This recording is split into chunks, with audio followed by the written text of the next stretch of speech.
The low hum of the attic light buzzed above me as I found my wife's hidden custody papers. Still, I kept my hand steady, tracing her forged signature like it belonged to a stranger. As the buzzing grew louder, it felt like it was drilling the truth straight into my chest. While I stood there, that trembling light showed me how long she'd been planning my disappearance from Lily's life. The same dull flicker revealed what I hadn't wanted to admit. Betrayal rarely arrives suddenly. That's when I decided, quietly, that some lies deserve the full light they tried to avoid. Before the story begins, tell me, where are you watching from? I hope your day's gentle and calm. Please like, subscribe, and let's start our story together. Henry Walker always woke before the sun, long before the cold winter light slipped in through the blinds of the old farmhouse. At 68, habit had settled into his bones the way frost settled on the window panes. He moved quietly through the kitchen, packing Lily's lunch the way he had every school morning since she was old enough to carry a backpack. Peanut butter sandwich, apple slices, the little note she liked.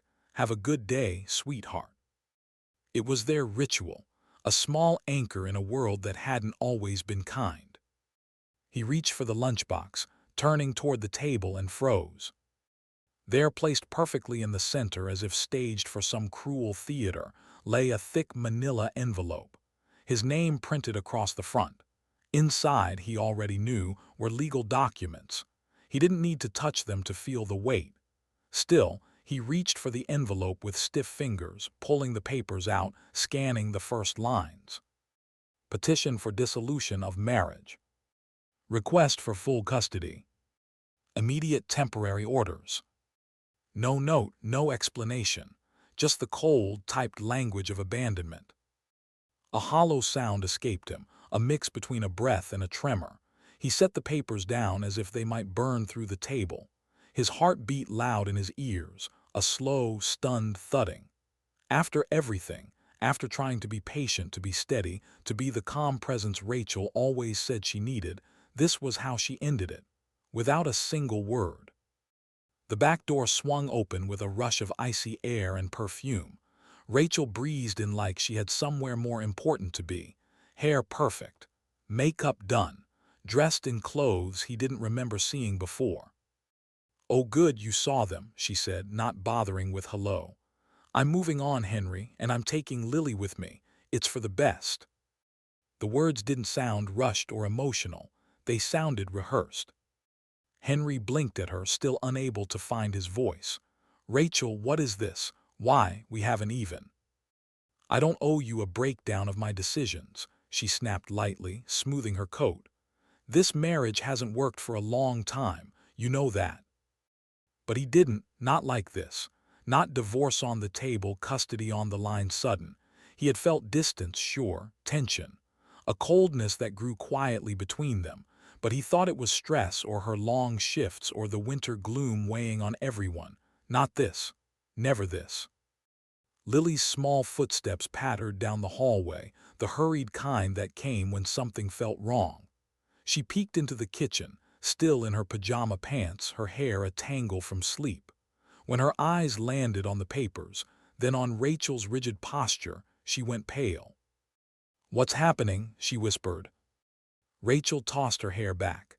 "Sweetheart, Mommy's just making a grown-up decision. You're going to stay with me from now on.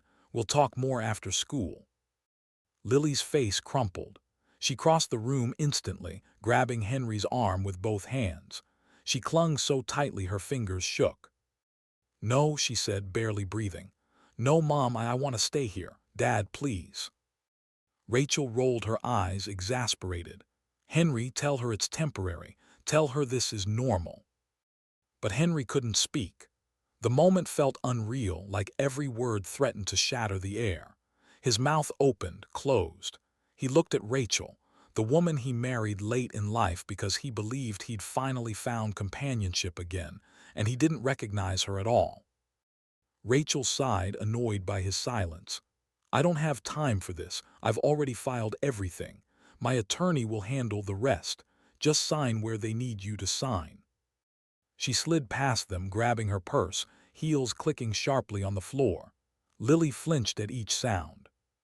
"Mom, wait, why are you doing this?" Lily cried. Rachel didn't turn back, not once.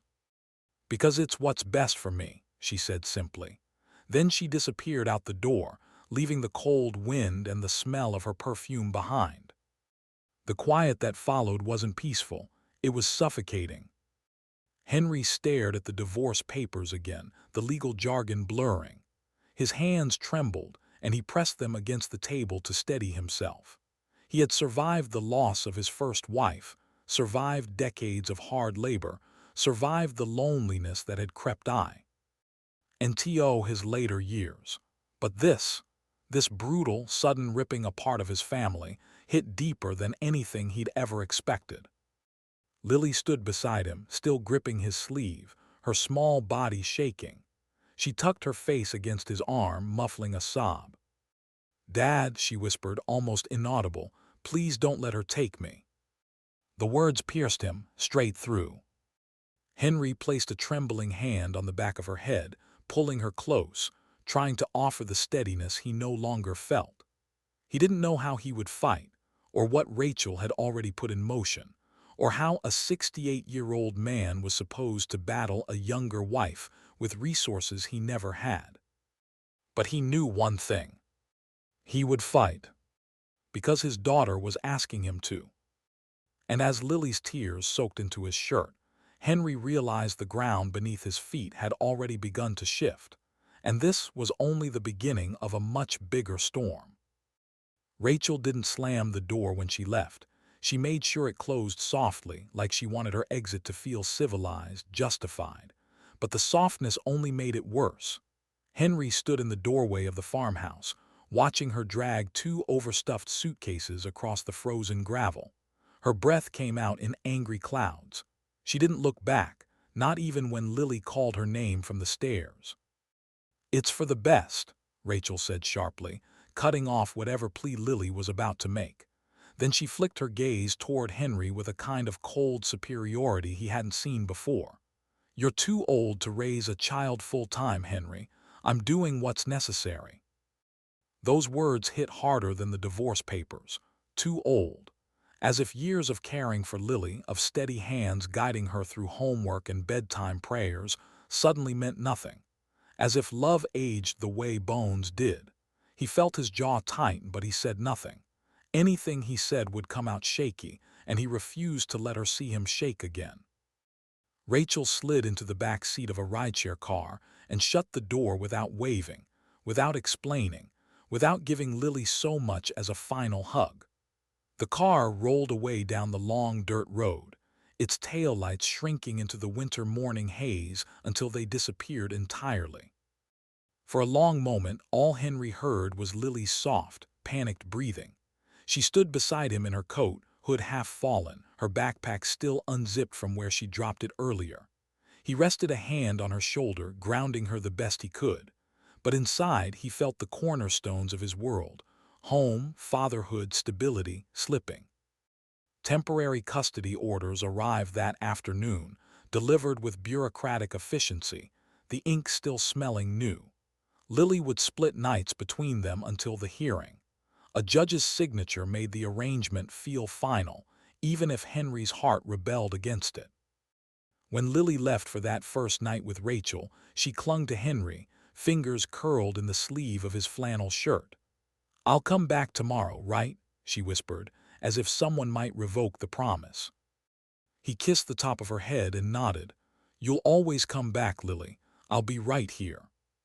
But when the door closed behind her and her footsteps faded into the cold air, the house changed. It felt bigger, emptier, too quiet in the way grief makes a place quiet. She returned the next evening pale and withdrawn, her shoulders hunched as she stepped out of Rachel's car. She walked toward the farmhouse without looking back. Rachel didn't get out. She simply pulled away before Lily reached the porch. Inside, Lily didn't speak at first. She went straight to the kitchen table and sat in Henry's old wooden chair, the one she always said felt safe. When Henry knelt beside her, she leaned into him without a word, burying her face against his chest. He breathed her in, the smell of cold air and strawberry shampoo, and held her gently until her shaking slowed. Later, while Lily was upstairs brushing her teeth, Henry stepped outside to clear his head. The farmhouse yard was quiet except for the distant hum of traffic from the highway. The snow reflected the porch light, making everything look washed out and uncertain. That was when Mrs. Greer, their nearest neighbor, called out from her driveway. She was carrying trash bags to the curb and hesitated when she saw him. "Henry," she said softly, "I wasn't sure if I should mention this, but I saw Rachel downtown last week, with a man I didn't recognize. They looked close." Her voice trailed off, careful, worried she'd already said too much. Henry swallowed. Did Lily see? Mrs. Greer shook her head. "No, but I just thought you should know." He thanked her and walked back inside, the cold air knifing through his coat. Another man. Another secret. The pieces aligned with a sickening clarity. Rachel's sudden distance, her late nights out, her new wardrobe, the confidence with which she demanded custody, all of it pointed to someone else waiting in the wings. He looked up the staircase, hearing Lily humming quiet. Lied to calm herself the way she always did when she was nervous. His heart bent under the weight of everything he couldn't say to her yet. The courts didn't care about heartbreak. They cared about age, stability, appearances. And Henry knew exactly how he looked on paper. 68, retired, modest income, widower, second marriage falling apart. He rubbed his hands together, trying to chase away a tremor. Maybe Rachel was right about one thing. Maybe he was too old, too tired, to fight the kind of battle she was preparing for. But then he heard Lily call his name from upstairs, her voice small but hopeful, and something inside him steadied. He wasn't fighting for pride or revenge. He was fighting for his daughter, the only piece of his life untouched by betrayal. And as he climbed the stairs to tuck her in, he felt a quiet, rising determination. He would not lose Lily. Not to Rachel, not to lies, not to anyone. But deep down, Henry knew Rachel hadn't shown the full extent of what she was willing to do, and the next move would be hers. The attorney's office sat wedged between a shuttered antique store and a barber shop that looked like it hadn't changed since 1972. A faint bell chimed when Henry pushed open the door, and the warmth inside hit him like a soft blanket against the early winter wind. He paused, taking in the smell of old books and coffee that had been reheated one too many times. It felt lived in, steady, so unlike the chaos tightening around his life. "Mr. Walker," a voice called gently. Dana Whitlock stepped out from behind a thick oak door.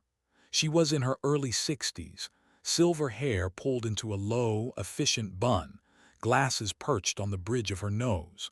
Her presence wasn't intimidating, but grounding, like someone who'd seen every kind of fight the courts could offer and learned not to flinch at any of it.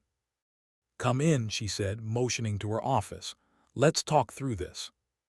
Henry sat across from her, the divorce papers heavy in his lap. He unfolded them with careful fingers, the same way he handled delicate lumber when he used to cut trim beams, slow, measured, afraid of splintering something. Dana took the papers and scanned them with sharp eyes, her expression sharpening line by line. "She's requesting full custody," Dana murmured, "and alimony, immediate temporary orders." Henry's throat tightened. I didn't even know she was planning this. She just left one morning and—" Dana held up a hand to stop him, not unkindly. "I've seen this pattern before. Sudden filings, surprise tactics, requests for sole custody without evidence." She tapped her pen lightly on the table. "Tell me exactly what you're afraid of, Mr. Walker." It wasn't a trick question, but the weight of it broke something inside him. His voice cracked before the words even formed. "I can't lose her," Henry said, gripping the arms of the chair. "Lily, she's all I have. I'm all she has." He hadn't cried in years, not when his first wife passed, not when his body gave out and forced him into retirement. But saying those words felt like peeling back something raw inside him. Dana's eyes softened, but her tone stayed firm. "Then we fight," she said, "but we must fight smart." Dana leaned back and crossed her arms. Rachel's young, attractive, and knows how to perform for a courtroom. That matters more than it should. And I'll be frank, your age will be the first thing her attorney attacks. They'll claim you're not physically capable, not mentally sharp enough, not stable for long-term care. Henry inhaled shakily, but none of that is true. I know that, Dana said, and Lily knows that, but the court doesn't know it yet, which means Rachel may try to fabricate issues, memory lapses, confusion, mistakes in routine. She paused, choosing her words carefully. You need to document everything from this moment forward, every interaction, every pickup, every drop-off, every strange behavior, every inconsistency in her story. Henry nodded slowly, absorbing the weight of this new responsibility. I can do that. Good, Dana said, because with someone like Rachel, truth alone won't win, proof will. A soft knock came at the office door. Lily peeked inside, clutching the sleeves of her sweater. Dana smiled gently. Lily, sweetheart, your dad told me you've been having a hard time. Would it be all right if we talked for a moment? Lily looked to Henry first, waiting for his nod before stepping forward. Dana kneeled so she was eye level with her. Her voice dropped to a soft, reassuring whisper. Your mom's new apartment. How do you feel when you're there? Lily's fingers twisted together. She hesitated, swallowing hard. I don't like it, she whispered. Mom leaves me alone a lot, and there are loud noises, people yelling outside, and there's a man who comes over. He doesn't talk to me. Henry felt something cold settle in his chest, but Dana's face remained calm, observing, absorbing. Do you feel safe there? Dana asked gently. Lil. Why shook her head fast, her eyes filling but not spilling. I feel safer here. Dad always listens. Mom, she just gets mad.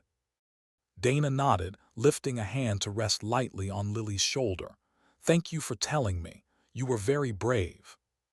Lily stepped back, returning quietly to the hallway. When she was gone, Dana rose and turned to Henry, her expression shifting, more serious, more certain.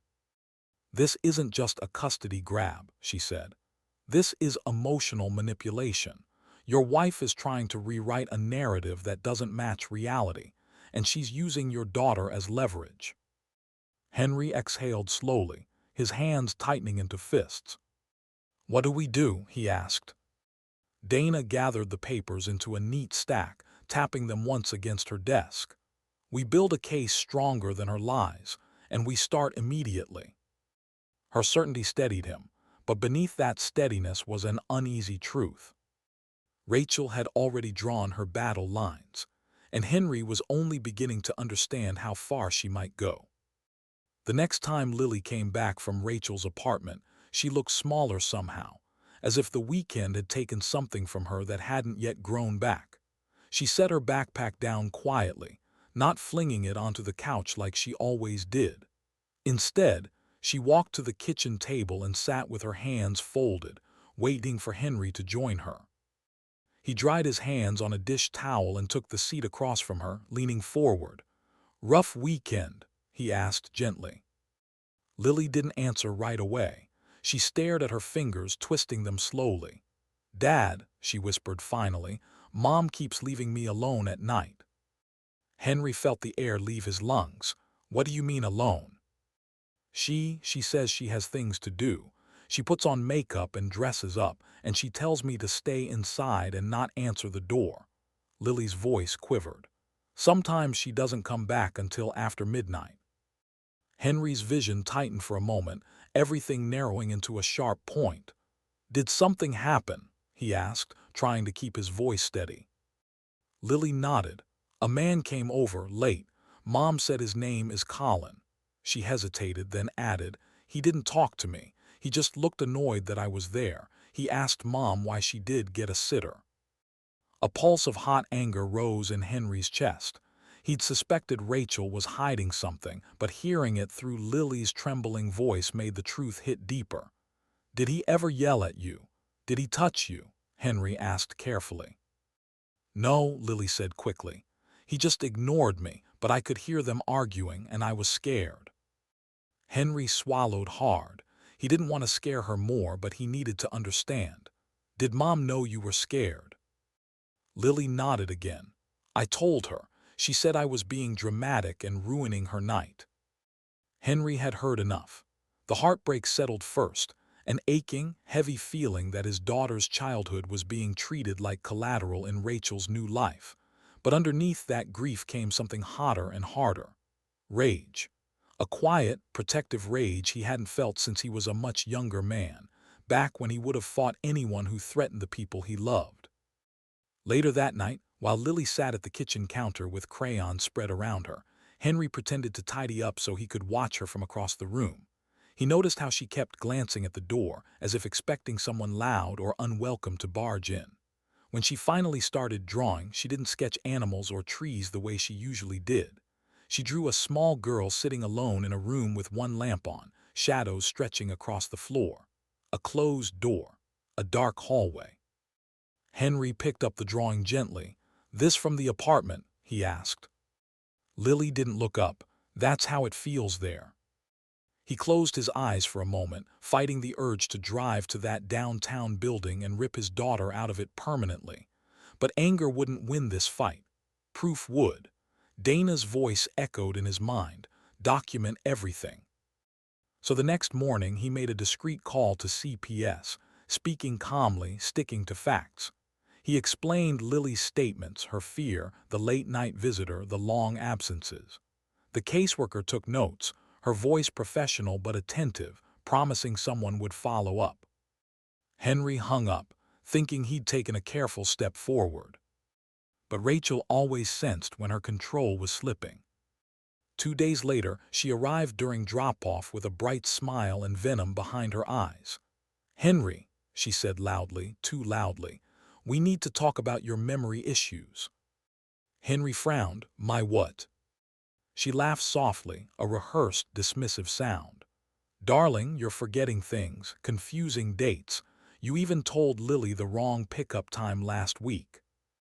"That's not true," Henry said, but Rachel was already shaking her head. "I know aging is hard, but you need to accept reality.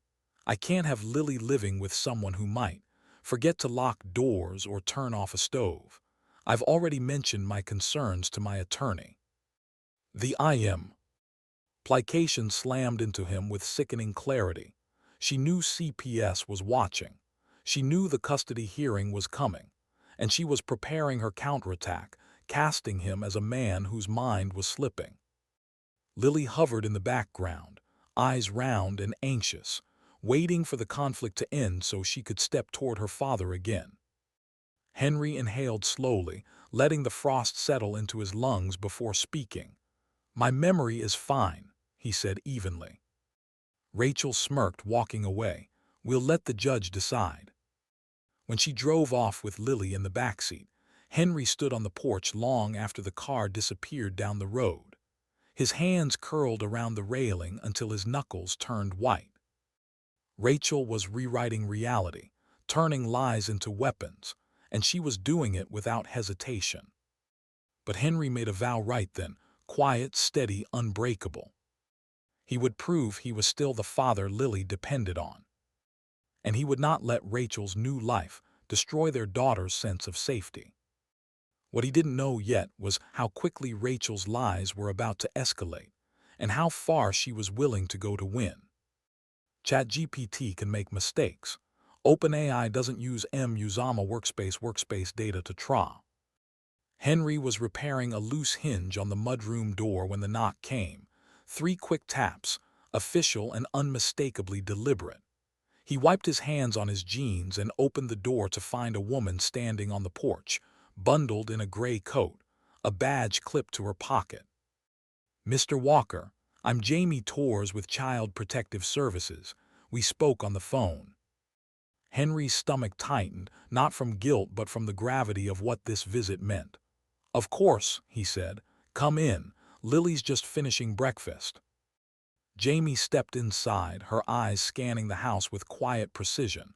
The framed photo of Henry and Lily fishing at the lake, the school calendar pinned near the fridge, the worn boots neatly by the door. Everything here told a story of stability, routine, care. Henry hoped she saw that. Before he could call for Lily, the little girl appeared at the bottom of the stairs, drawn by the sound of unfamiliar footsteps. The moment she saw the visitor, she didn't freeze in fear or confusion. She ran straight to Henry, wrapping her arms tightly around his waist. Jamie noticed. She noticed everything. "Hi, Lily," she said gently, lowering her voice. "I'm Jamie. I'm just here to check in and make sure you're doing okay." Lily didn't let go of Henry.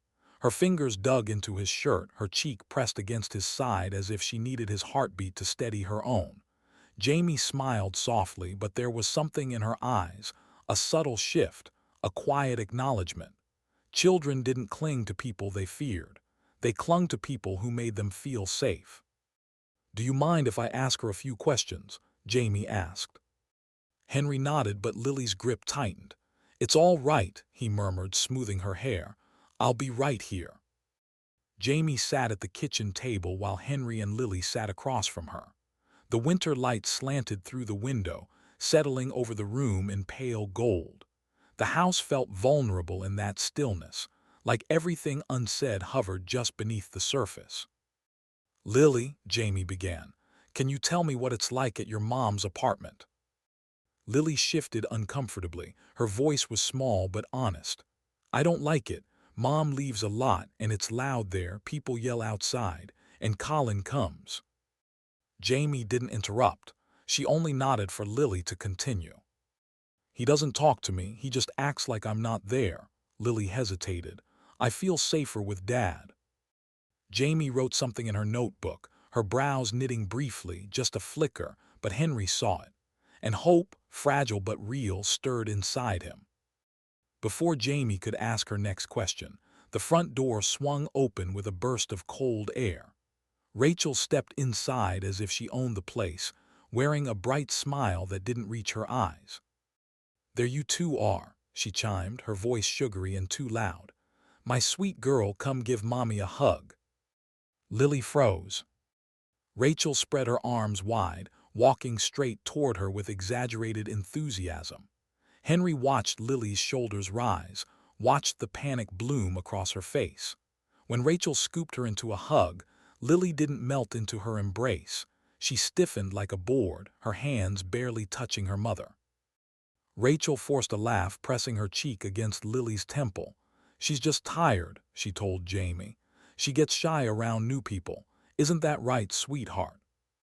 Lily said nothing. Jamie's gaze sharpened, not hostile, not accusatory, but discerning.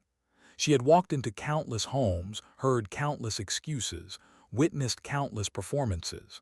This overly affectionate display that didn't match the child's response, was a red flag she didn't overlook.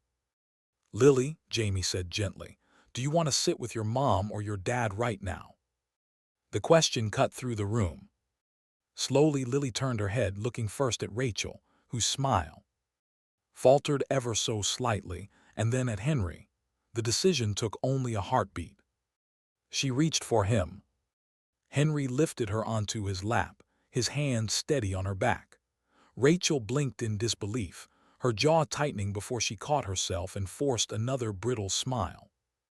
"Well," she said, clearing her throat, "she's been confused lately. Henry's been influencing her. He forgets things. He mixes up stories." Jamie held up a hand. Calm, firm. "Mrs. Walker, I'll need to speak with both of you separately before making any evaluations." Rachel's mouth shut, the smile finally slipping entirely. As Jamie stood and thanked them for their time, Henry saw it in her eyes again, that subtle but unmistakable recognition. She wasn't easily fooled, not by forced hugs, not by staged affection, not by rehearsed lies. After Jamie left, Rachel pulled out her phone, anger radiating off her in sharp waves. "Unbelievable," she muttered.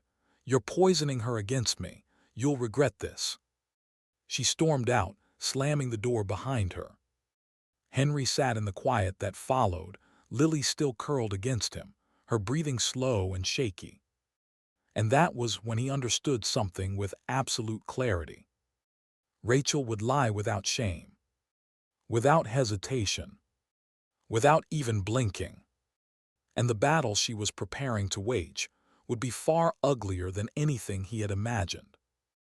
The farmhouse was quiet after dinner, the kind of quiet that settles deep and stays. Lily had gone upstairs to read, her soft footsteps fading away, leaving Henry alone at the kitchen table with a stack of papers and the faint hum of the old refrigerator. He hadn't wanted to look through the bank statements, not really. Part of him still clung to the fading hope that Rachel's betrayal was impulsive, recent, a sudden shift brought on by stress. But Dana's warning echoed in his mind. Patterns don't start overnight. So Henry opened his laptop and began pulling statements from the last year, scrolling through rows of transactions he barely recognized. At first, he thought it was a mistake, numbers out of place, withdrawals he never approved. But the farther back he went, the clearer the truth became. She had been draining their accounts slowly, deliberately, months before the divorce. 200 here, 500 there, $1,000 transfer labeled as personal expense.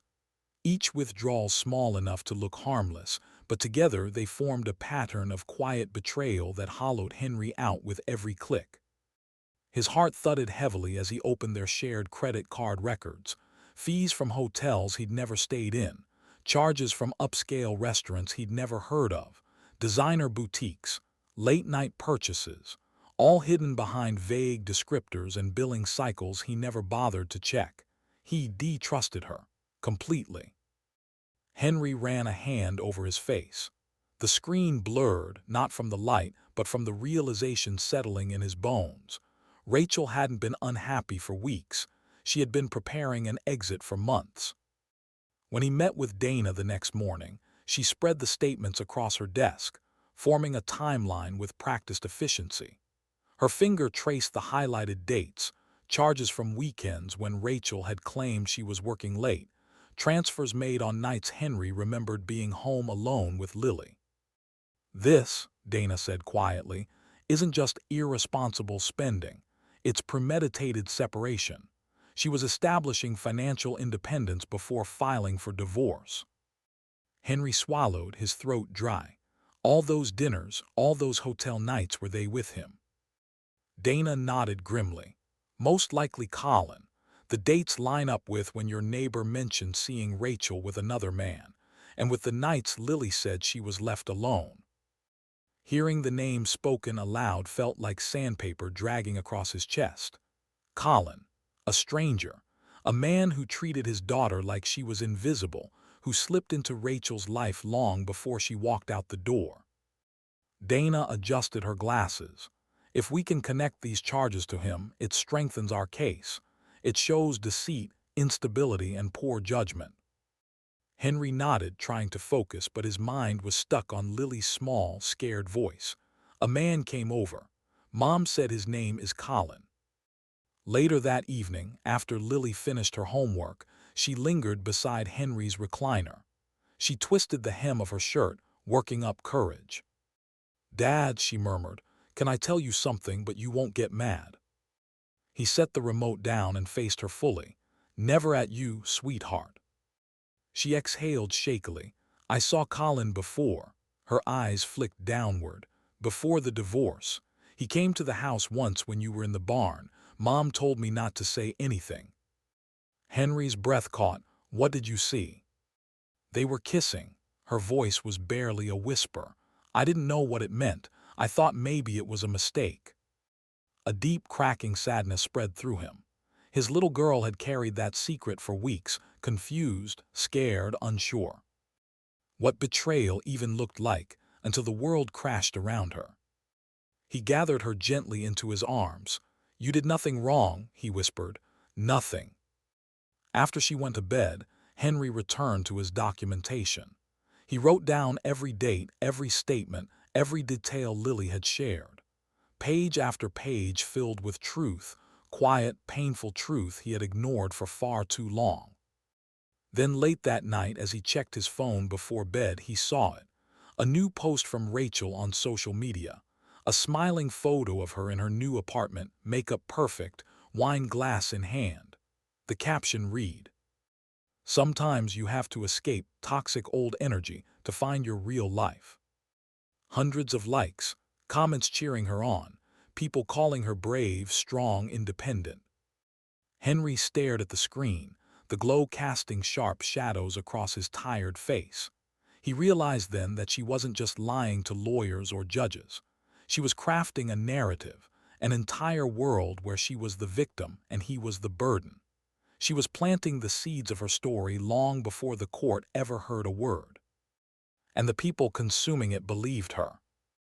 Henry set the phone down, his jaw tightening.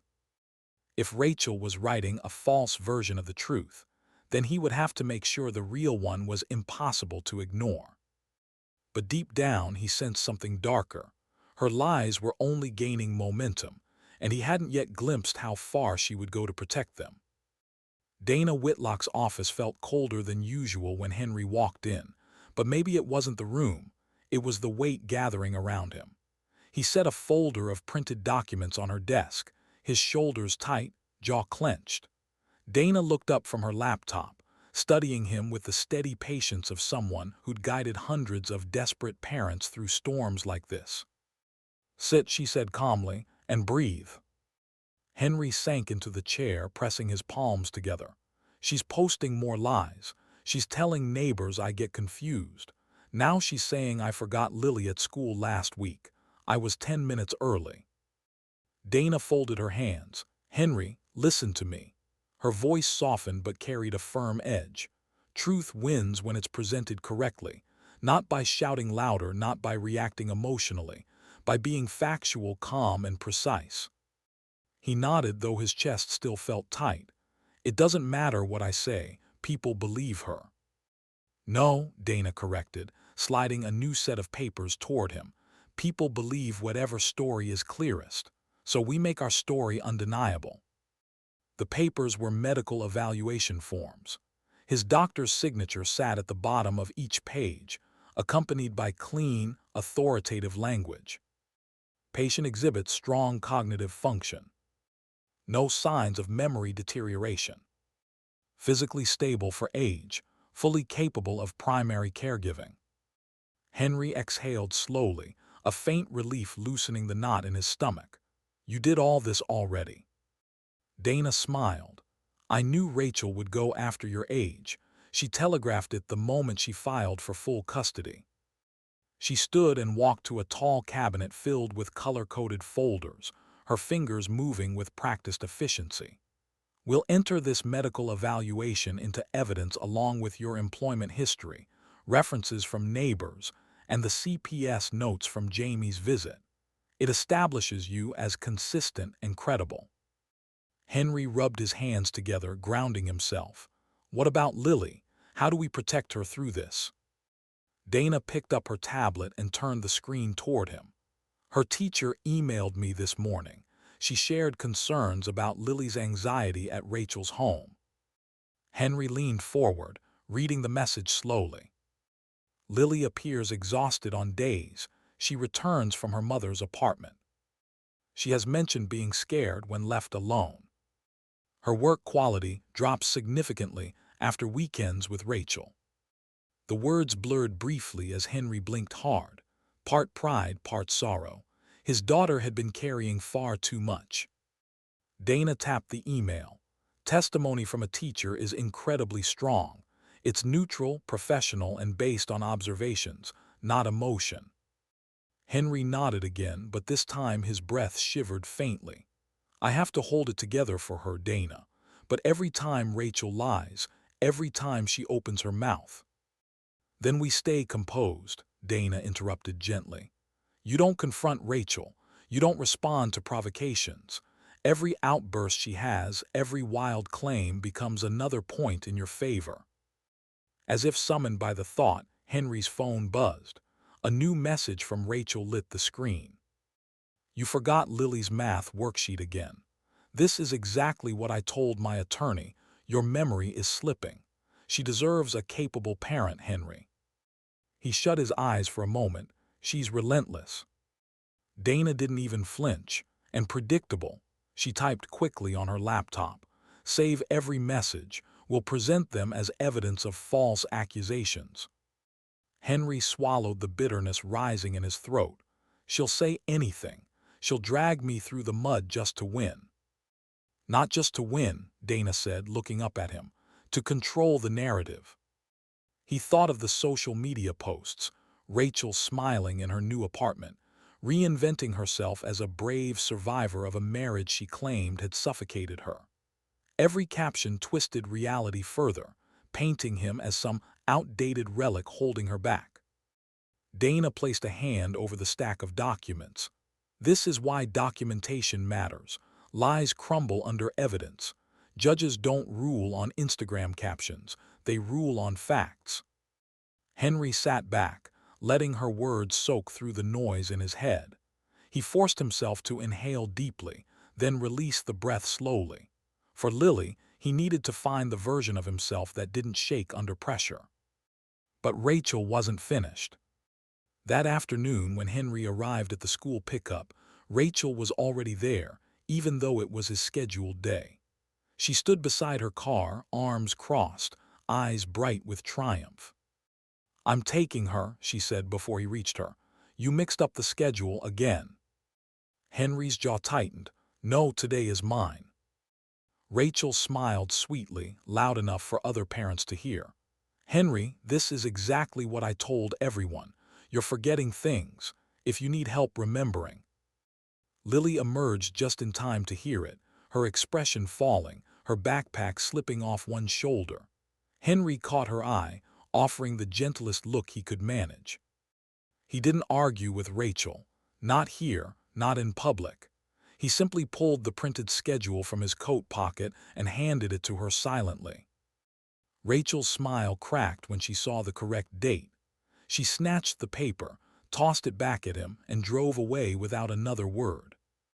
Lily slipped her hand into Henry's, her voice barely above a whisper. "Dad, why is she doing this?"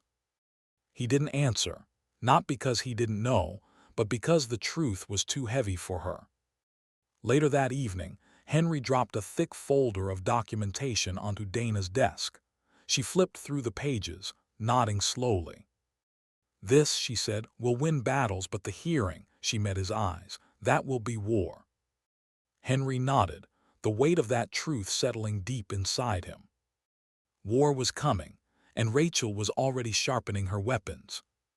Henry was sanding an old cedar board on the porch when he saw Rachel's car turn into the driveway, a shiny black SUV she hadn't owned 3 months ago. She parked crookedly, as if rushing to get inside before he had time to brace himself. The trunk popped open, revealing brightly colored shopping bags and several boxes stacked carelessly inside. He sighed. Rachel never arrived unannounced unless she wanted something, or planned to leave damage behind. She strutted toward the house carrying armfuls of new clothes, toys still wrapped in plastic, and a forced grin spread across her face. "Lily," she called before she even reached the porch. "Look what Mommy brought you." Lily peeked from behind the screen door, curiosity flashing for a moment before anxiety dimmed it. She stepped outside cautiously, glancing up at her dad as if asking for permission. Henry gave a small nod but stayed close. Rachel dropped the bags at Lily's feet with theatrical enthusiasm. "All for you.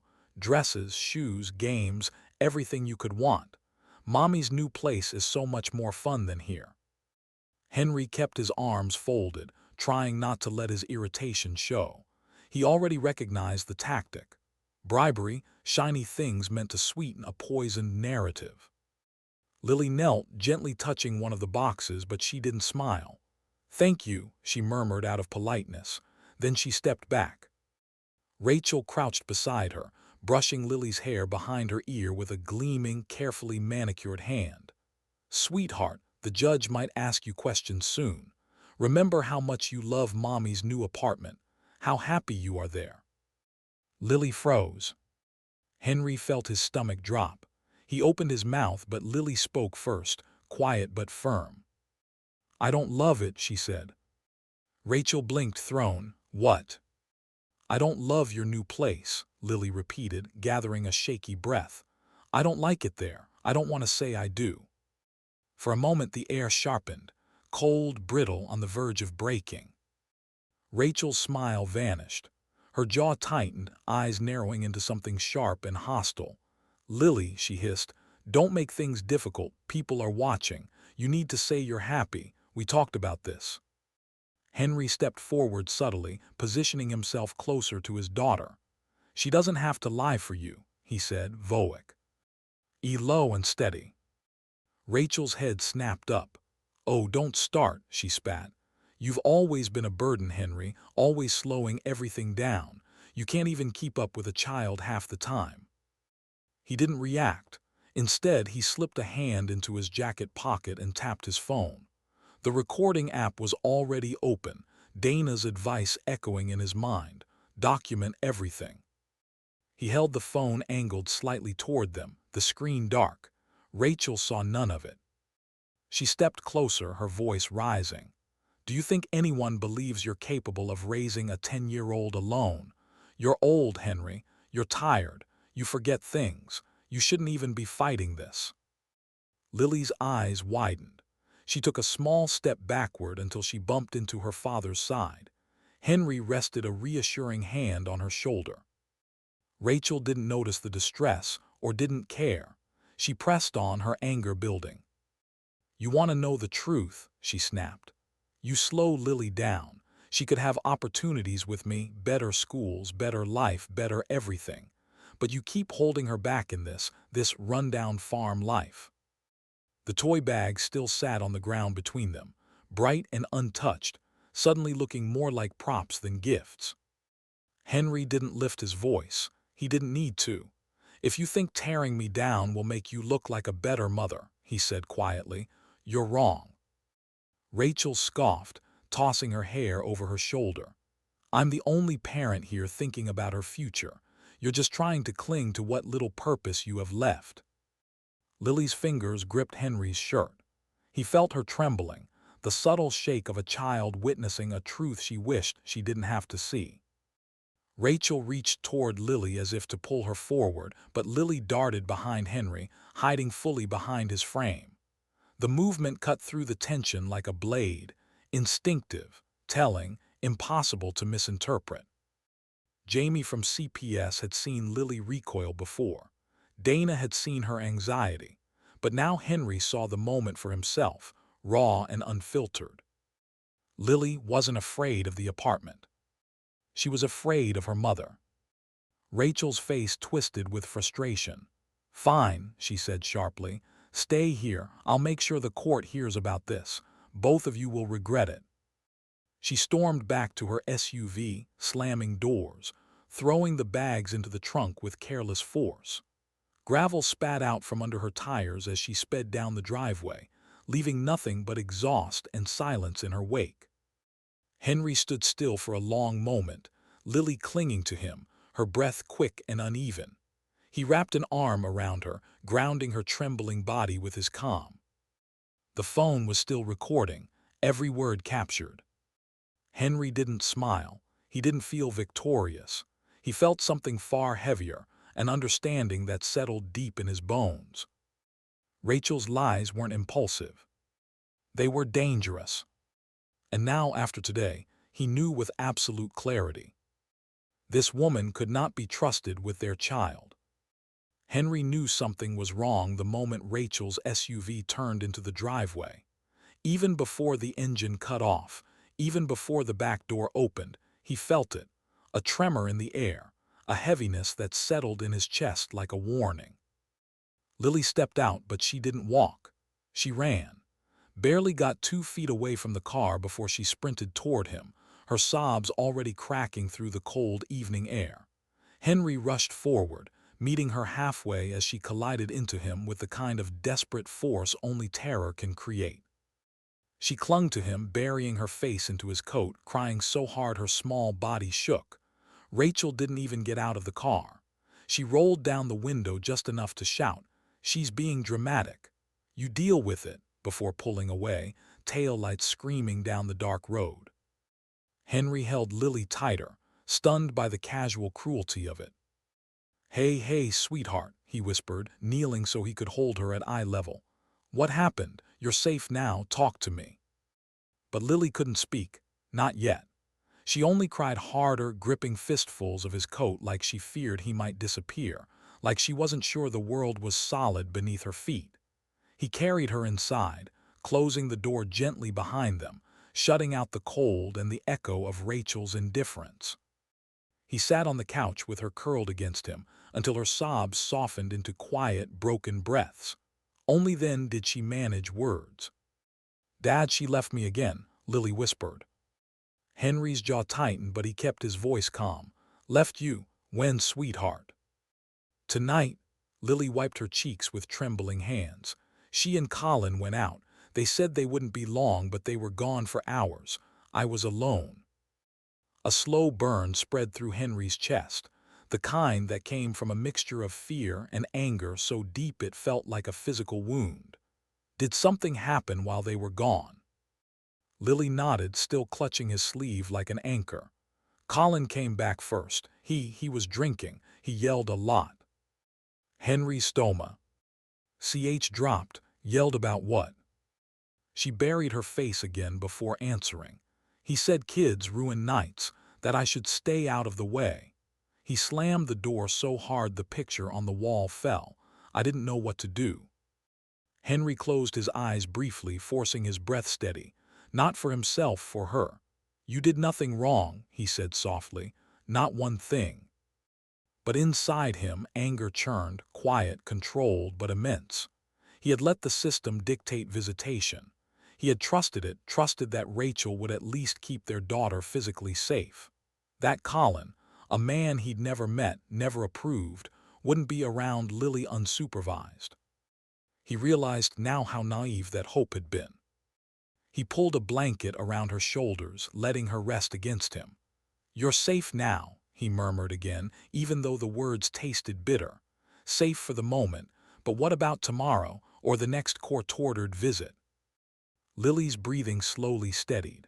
Her small fingers tugged at the fabric of his shirt, holding on like she feared letting go. That simple touch broke something open in him. When she finally fell asleep, exhausted, worn down, her face pressed against his chest, Henry carried her to her room. She wouldn't let go of his shirt, even in sleep, so he didn't pull away. He lay down beside her for a moment, brushing her hair gently off her forehead. Her hand remained tangled in his shirt like it was a lifeline. Once he was sure she was truly asleep, he slipped out carefully, went downstairs, and opened the notebook Dana had insisted he keep. His hands shook, not from age, but from rage held too tightly. He documented every word Lily said. Every detail. Every time. The date, the hour, the fear in her voice. He didn't embellish. He didn't dramatize.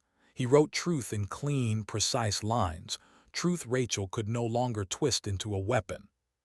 He scanned the pages and emailed them to Dana immediately. She called him back within minutes, her voice sharp but controlled. "This is exactly what we needed," she said. "It shows neglect, instability, and emotional harm. We'll tighten the legal strategy first thing in the morning." Henry nodded, staring at the staircase where his daughter slept. "She can't go back there, Dana. Not like this." "We'll make sure she doesn't," Dana promised. "But we need to be strategic. The evidence is building. We're getting close." Henry hung up and leaned back in his chair, running a hand over his face. The night felt heavy, like the house itself carried Lily's fear within its walls. Upstairs, she stirred softly, still gripping his shirt in her sleep. That image, that small, trembling hand clinging to him for safety, etched itself into his heart with painful clarity. There was no going back now. No compromise. No illusion that Rachel might suddenly choose her daughter over herself. Henry knew what tomorrow demanded. And he knew with absolute certainty that the fight ahead would be ruthless and far from over. Henry woke to the sound of tires crunching over gravel, slow, deliberate, official. It wasn't the hour that made his stomach tighten. It was the unmistakable silhouette of two government vehicles pulling into the driveway. one white CPS sedan, one police cruiser. The knock came seconds later, firm, procedural, the kind that doesn't wait for comfort. "Mr. Walker," an officer called, "we need to speak with you." Henry opened the door, still tying the drawstring of his flannel lounge pants. Two uniformed officers stood beside CPS worker Jamie Torres, her expression careful, guarded in a way he hadn't seen before. "What's going on?" Henry asked, though dread already crept up his spine. Jamie stepped forward. "Henry, Rachel has filed an emergency protective order. She claims you grabbed Lily during last night's exchange." For a moment the world froze. The kitchen light hummed behind him. Cold morning air seeped through the doorway. Henry stared at Jamie as if she'd spoken in a different language. "I grabbed her," his voice cracked with disbelief. "That didn't happen, you know that didn't happen." "We're required to investigate immediately," Jamie said gently. "May we come in?" Henry stepped aside without hesitation. "Of course, anything you need." Lily, awakened by voices, padded halfway down the stairs in her pajamas. The moment she saw the officers, her face blanched with fear. "Dad," she whispered. Jamie looked up at her with cautious compassion. "Lily, sweetheart, your mom said something happened last night. We need to ask you a few questions." Henry's heart pounded, not from guilt, but from the terror of what lies could do. He knelt at the bottom of the stairs. "It's okay, Lily. Tell the truth, just the truth." Lily gripped the railing with both hands. "Mom's lying." Jamie blinked, startled by the immediacy of the response. "Can you tell me what happened?" Lily shook her head firmly. "Dad didn't touch me, he didn't grab me, he just told me to get my backpack, that's all. Mom was yelling, she was the one who was mad." Her voice wavered, not out of uncertainty, but because the memory of Rachel shouting still lived raw beneath her skin. One of the officers glanced at Jamie. The shift was subtle but unmistakable, doubt forming not toward Henry, but toward Rachel. Jamie cleared her throat. "And has your father ever hurt you, Lily? Ever made you feel unsafe?" "No," Lily said, stepping down 2 stairs as if proximity might make the truth louder. "Never, not ever." Henry closed his eyes briefly, gratitude swelling in his chest. Jamie asked a few more procedural questions, each answer dismantling Rachel's accusation piece by piece. When she finished, she pulled Henry aside near the kitchen table. "Henry," she said quietly, "between Lily's immediate denial and what I've already documented, this accusation doesn't align with anything we've observed." The officer added, "We have to file the report, but off the record, it's not looking credible." But Rachel wasn't done hurting them yet. While CPS and the officers were still gathered, Henry's phone buzzed on the counter. A text from Dana. "Call me ASAP. Rachel's filed a sworn statement claiming you assaulted Lily at 4:15 p.m. yesterday. Where were you at that time?" Henry's pulse kicked. "I was at my doctor's appointment," he muttered aloud. "The one for my back." Jamie heard him. "Do you have verification?" Henry grabbed the discharge paperwork from his folder on the counter.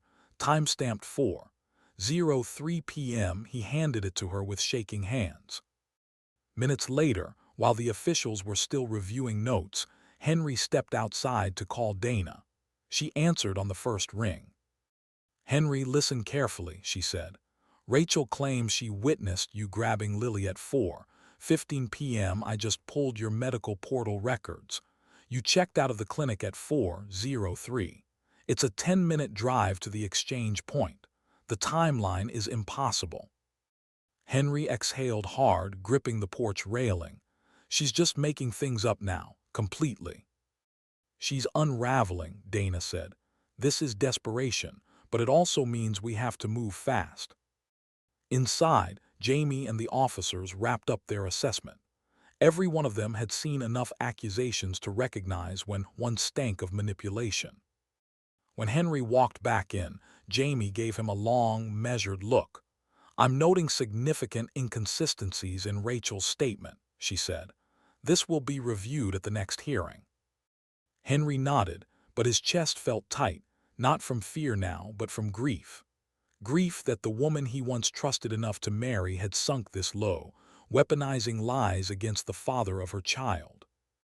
Hours later, in a courtroom responding to the emergency order, Judge Helen Morris listened to the summary in stony silence. She examined the timestamps Dana submitted, the sworn statements, Lily's recorded interview with CPS. When Rachel tried to protest, loud, tearful, dramatic, the judge raised a single hand to silence her. "Mrs. Walker," Judge Morris said, voice cold steel, "your accusation is unsupported, contradicted, and appears, at first glance, malicious in nature. Therefore, I am ordering a full evidentiary hearing. And I warn you now, truth will carry this case. Lies will have consequences." Rachel's face cracked, panic surfacing beneath the facade. Henry felt Lily squeeze his hand under the table. The battle was no longer simmering beneath the surface. It had officially begun. The courthouse always smelled faintly of old paper and colder air, the kind that seeped into your bones no matter how many layers you wore. Henry sat at the long wooden table beside Dana, hands folded, heart steady but tight. He had rehearsed this morning in his mind 100 times, how he would breathe, how he would sit, how he would not react even when provoked. But nothing prepared him for the moment Rachel walked in. She entered like a woman stepping onto a stage, dressed in soft white, hair curled perfectly, a fragile expression painted across her face. She moved slowly, almost delicately, as though any sudden motion might shatter her. Her attorney walked beside her, carrying a thick binder filled with the stories she had crafted so carefully. A few members of the courtroom glanced at her with immediate sympathy. That was the point. She dressed innocence. She breathed helplessness. She played the part. Henry kept his eyes forward. Judge Helen Morris entered moments later, her presence commanding immediate silence. She had a reputation around the county, piercingly intelligent, intolerant of games, fiercely protective of children. The kind of judge who didn't care about theatrics. Still, Rachel tried. "Your Honor," she began with a trembling voice the moment she was allowed to speak, I'm doing my best, but I'm terrified for my daughter. Henry is a good man, but he's too old to keep up with her. He forgets things, important things. He gets confused. I fear for Lily's safety." Henry did not flinch, though the words struck him like small, targeted blows. He focused on the grain of the wooden table, on the way sunlight slanted through the blinds, on Dana's steady presence beside him. "Evidence, Mrs. Walker?" Judge Morris asked sharply. Rachel's attorney stood. "Your Honor, my client will present several accounts of Mr. Walker's memory lapses and moments of instability." Dana leaned toward Henry and whispered, "Let her speak. Do not react." Rachel began her litany of claims, each one more exaggerated than the last. She described a day Henry forgot to pick Lily up, though the school logs showed he had arrived early. She insisted Henry once left the stove on, though Lily had already denied it to CPS. She said Henry misplaced Lily's medication, though Lily had no medication to misplace. Every lie felt like a stone thrown directly at his chest. But Henry stayed silent. He watched Rachel's face as she spun each tale, each exaggeration. Her eyes glistened dramatically. Her voice shook at all the right moments. She dabbed her cheek with a tissue when she mentioned being helpless to watch her daughter drift into danger. She looked toward the gallery as if searching for sympathy, and some strangers offered it reflexively. But then her gaze drifted farther back. To Lily. The little girl sat with a CPS escort in the last row, small legs dangling, hands clasped tightly in her lap. Her eyes were wide, full of nerves and sadness and something deeper, disbelief. Each time Rachel lied, Lily's lips pressed tighter together, as if she were holding back the truth in her throat. and Judge Morris noticed. "Mrs. Walker," the judge interrupted at one point, "you said the alleged incident occurred at 4:15 p.m., correct?" "Yes, Your Honor." Dana rose calmly. "Your Honor, Mr. Walker was at his medical appointment at that exact time. We have both documentation and testimony confirming it." Judge Morris raised an eyebrow. "So your claim contradicts verified medical records?" Rachel stuttered. "Well, I mean the timing." "The timing," Judge Morris repeated, "is not a detail easily mistaken." A small shift rippled through the courtroom. Not dramatic, not loud, but undeniable. The judge wasn't buying the performance. Still, Rachel pushed on, stubborn and desperate, weaving more stories. Smoke stretched into shapes that didn't hold their form. Her attorney followed her lead, though his confidence dimmed with each inconsistency Judge Morris highlighted. Dana, meanwhile, stayed poised. She took notes. She waited. She allowed the lies to expose themselves. When she did speak, she did so with surgical precision, presenting medical evaluations, teacher reports, CPS notes, visitation logs. Each piece of evidence slid neatly into place like parts of a puzzle, revealing a very different picture than Rachel had tried to paint. Finally, Judge Morris looked toward the back row of the courtroom. Lily straightened instinctively. "Ms. Torres," the judge addressed the CPS caseworker beside her, "has Lily been prepared in case testimony becomes necessary?" Jamie nodded. "Yes, Your Honor, she understands she may need to speak." A hush fell over the room. Rachel stiffened visibly. The idea of her daughter speaking, telling the truth herself, sent a ripple of fear across her carefully constructed facade. She glanced back at Lily, who lowered her head but didn't look away. There was courage forming behind those young eyes, fragile but growing. Judge Morris leaned back in her chair, studying both parents with cold, evaluating clarity.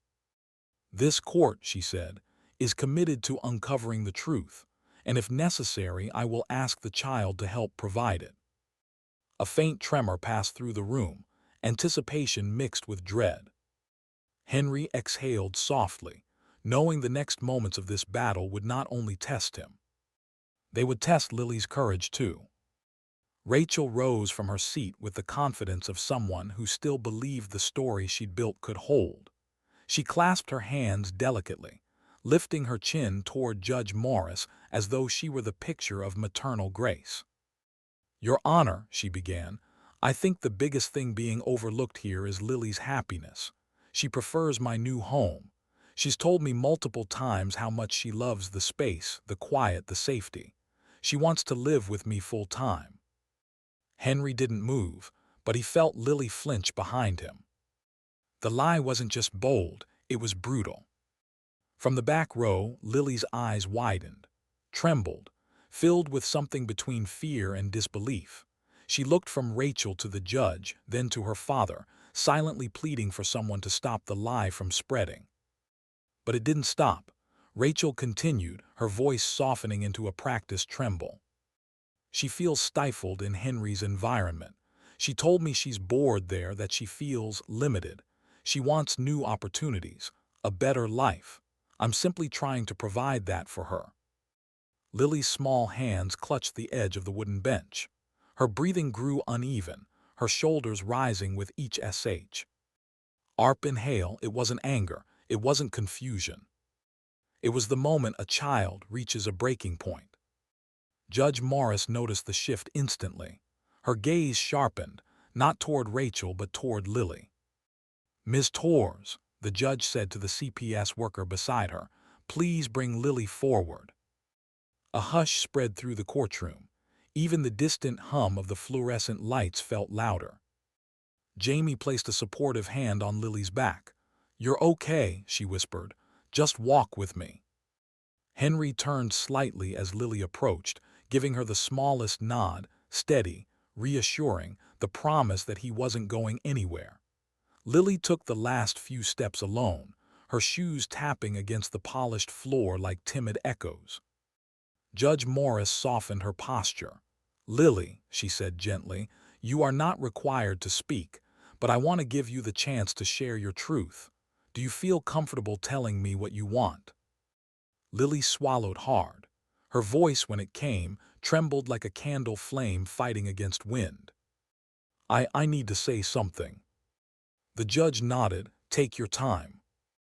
Lily looked at her mother first, something fragile breaking in her expression.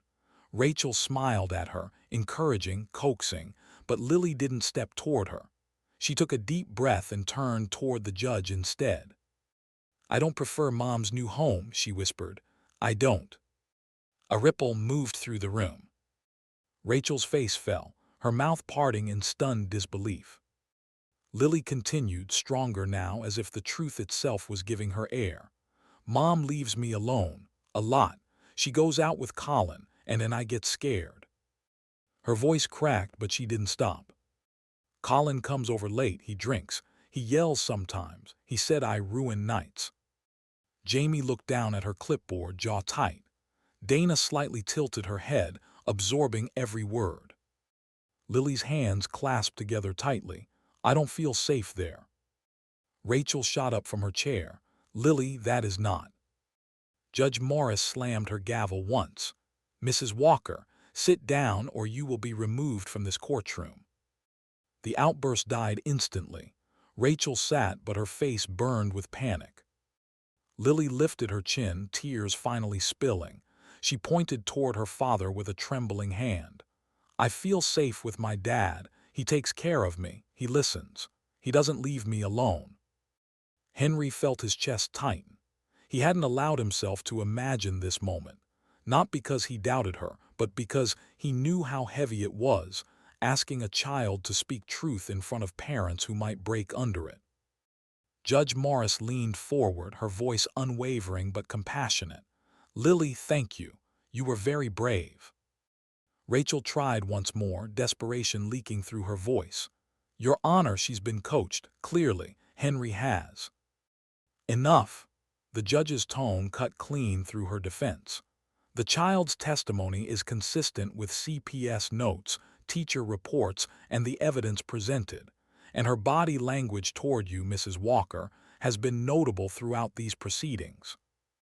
Rachel's mouth opened, then closed, words evaporating before they reached sound. She looked around the courtroom as if searching for someone, anyone, to back her story. But no one moved.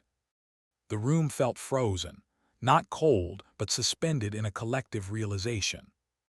Rachel's narrative had shattered. Her lies lay bare on the polished floor, no longer defensible. Judge Morris removed her glasses, setting them down with deliberate care. Given the child's statements and the inconsistencies in Mrs. Walker's testimony, this court will proceed with a full review of parental fitness. A wave of silence followed, heavy, irreversible. Lily looked back at Henry, and for the first time in months, her eyes no longer held fear. They held something else. Relief, fragile but real. Rachel's gaze darted between them, and a dark, unsettled fury began to form behind her eyes, a look that promised she wasn't done fighting, even if the truth had finally pierced through her performance. And Henry knew. The next strike wouldn't be theatrical. It would be desperate. The moment Lily finished speaking, the courtroom felt different, charged, alert, as if every person inside had suddenly woken up from a long, uneasy sleep. The truth, once spoken aloud, had a way of rearranging the air. Rachel sensed it too. Her composure cracked so quickly it was almost startling. She rose halfway from her seat, one hand gripping the table, her voice pitching into something sharp and frantic. "She's been coached," Rachel cried. "Henry coached her, he fed her every word. She's terrified of disappointing him. Everyone knows older parents can manipulate children emotionally. This is all rehearsed." Judge Morris's expression hardened instantly. "Mrs. Walker," she warned, "you are out of order." But Rachel couldn't stop. Panic poured through the seams of her performance, drowning subtlety, drowning strategy. Lily would never say those things unless someone forced her. "My daughter loves me. She loves being with me. This is all fabricated." Henry watched the meltdown with a heavy, sinking mixture of sorrow and clarity.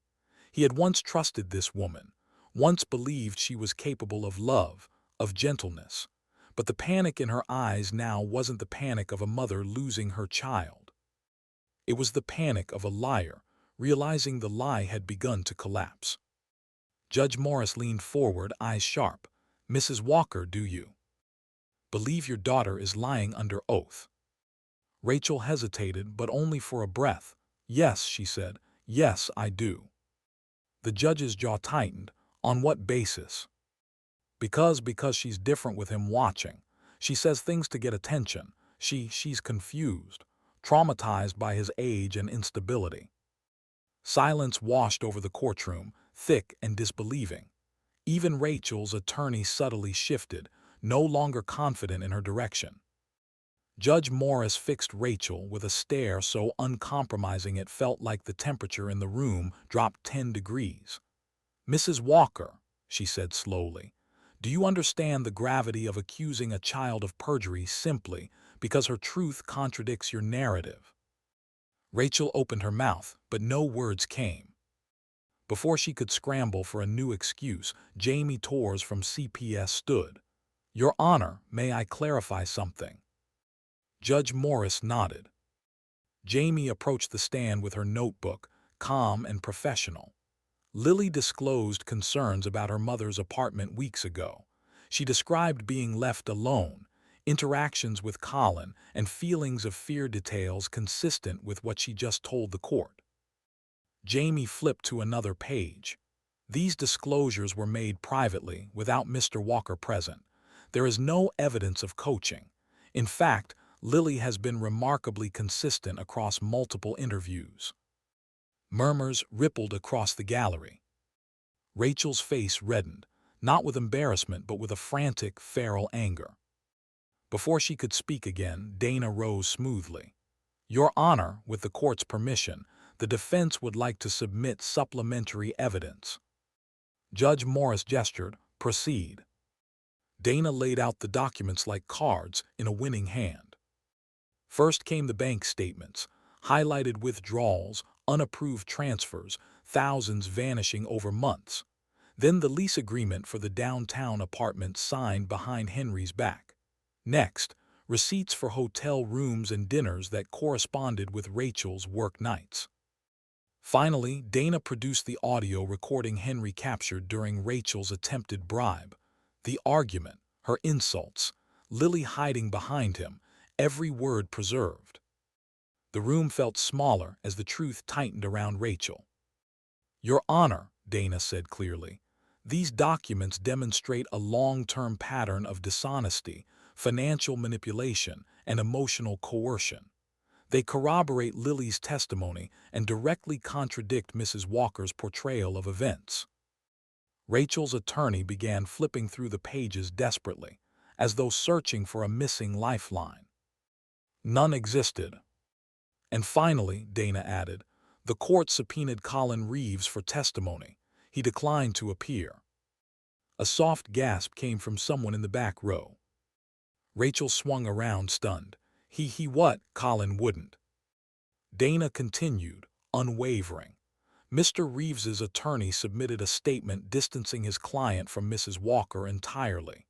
He denies involvement, denies commitment, and declines to comment on their relationship." The subtext was clear. Colin had abandoned her the moment the situation required accountability. Rachel sank into her seat, as though the air had been pulled from her lungs.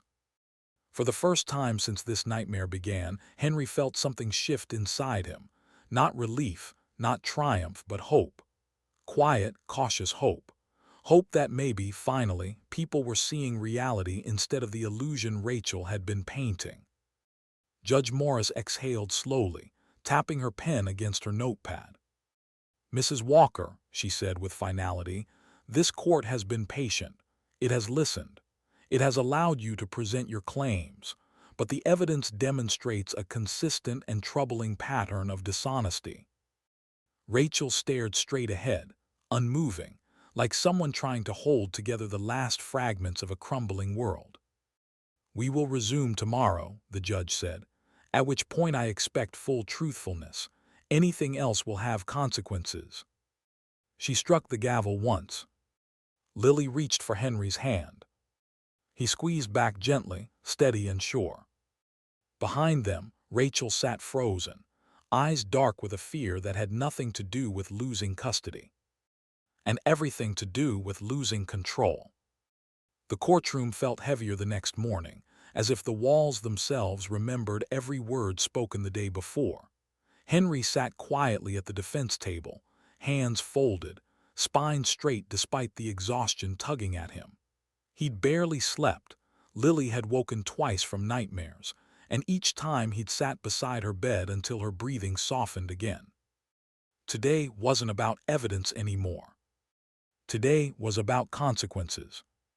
Rachel entered late, her steps sharp, her eyes red, as though she'd spent the night rehearsing tears rather than shedding them. Her attorney followed closely, whispering urgently, trying to contain what remained of their strategy. But the moment Rachel saw Henry, her face twisted, hatred sliding across it like a shadow. She blamed him, not for taking her daughter's safety seriously, not for resenting the truth, but for refusing to bend under her version of reality. Judge Morris entered and the tension snapped back into order. The gavel struck once. "This court is reconvened." Rachel straightened, attempting to compose herself, but her jittery hands betrayed her. Her attorney rose immediately, as if hoping to regain control before the judge spoke. "Your Honor," he began, clearing his throat, "my client wishes to clarify." "No," Judge Morris interrupted. The word was crisp, final. "We are past clarifications. Today we address the inconsistencies, contradictions, and the potential psychological factors influencing Mrs. Walker's behavior." A murmur swept the room. Rachel's eyes widened. "Psychological factors," her attorney echoed, thrown off balance. Judge Morris folded her hands. Given the severity of the false accusation, the conflicting statements, the child's distress, and the documented pattern of manipulative conduct, this court is ordering a full psychological evaluation for Mrs. Rachel Walker. The silence that followed was absolute. Rachel shot to her feet. "What? You can't do that. I'm the stable parent. I'm the one who left a toxic marriage." Judge Morris raised one eyebrow. "Mrs. Walker, the court is not interested in your social media narrative. It is interested in evidence and in your child's well-being. This evaluation is no more than a necessary measure to ensure Lily's safety." Rachel's attorney tugged urgently at her sleeve. "Rachel, sit." "No," she snapped, jerking away. "I'm not crazy. This is all because she jabbed a trembling finger at Henry, manipulated everyone. He manipulates Lily. He manipulates you." Henry didn't react. Not a twitch. Not a sigh. He sat steady, tired but dignified, refusing to feed the wildfire burning across Rachel's face. Judge Morris leaned forward slowly, her voice level but razor-sharp. "Mrs. Walker, if you continue this outburst, I will hold you in contempt. Sit down." Rachel collapsed into her chair, chin trembling, hands shaking violently beneath the table. Her lawyer tried again, voice tight with desperation. "Your Honor, perhaps a less aggressive approach, some form of mediation could." The judge cut him off. "Counselor, your client's actions left this court no alternatives. False allegations against a parent, particularly involving a child, are not a miscommunication. They are a serious psychological concern."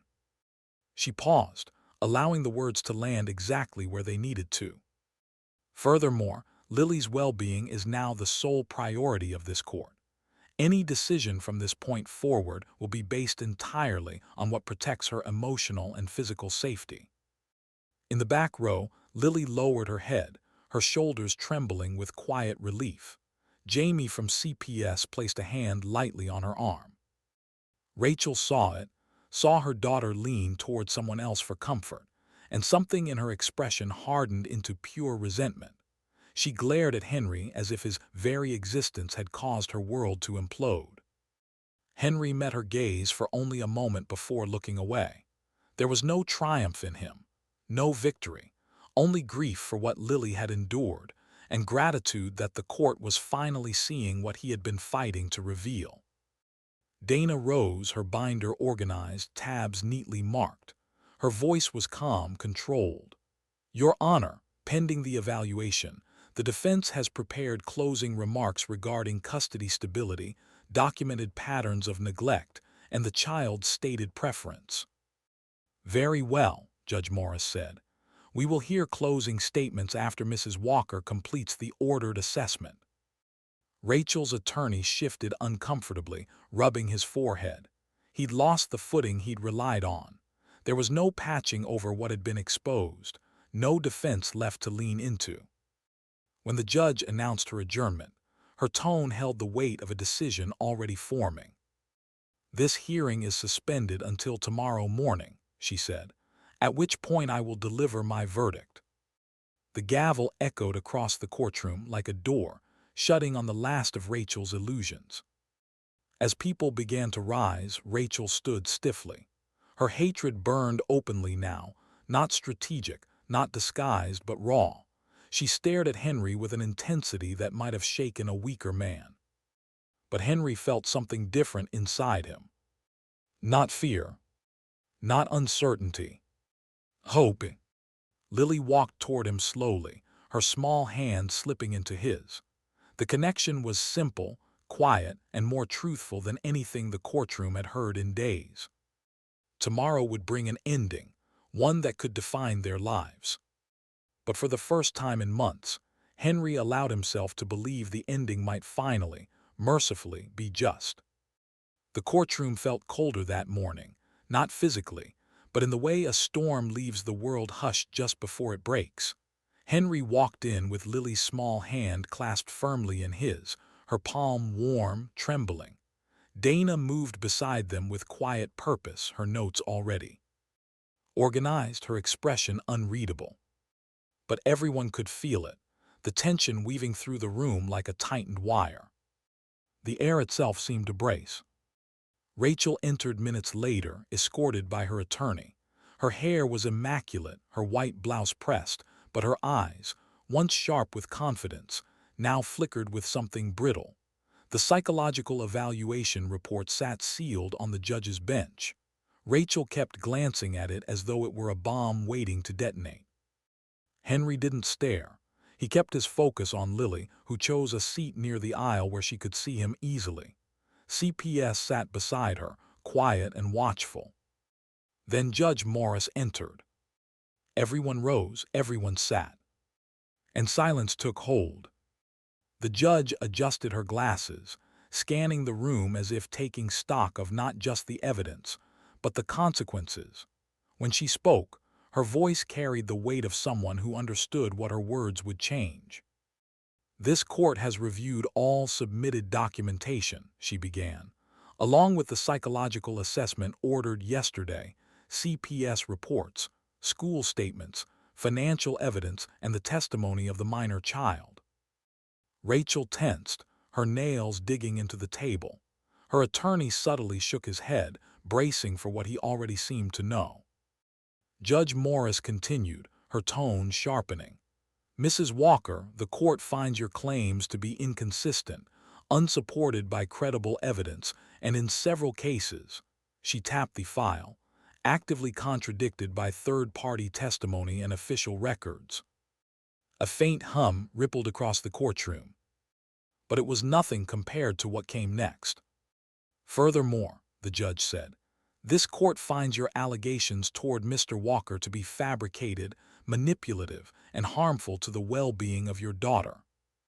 Rachel gasped, an audible broken sound. "That's not, Your Honor, that's not true."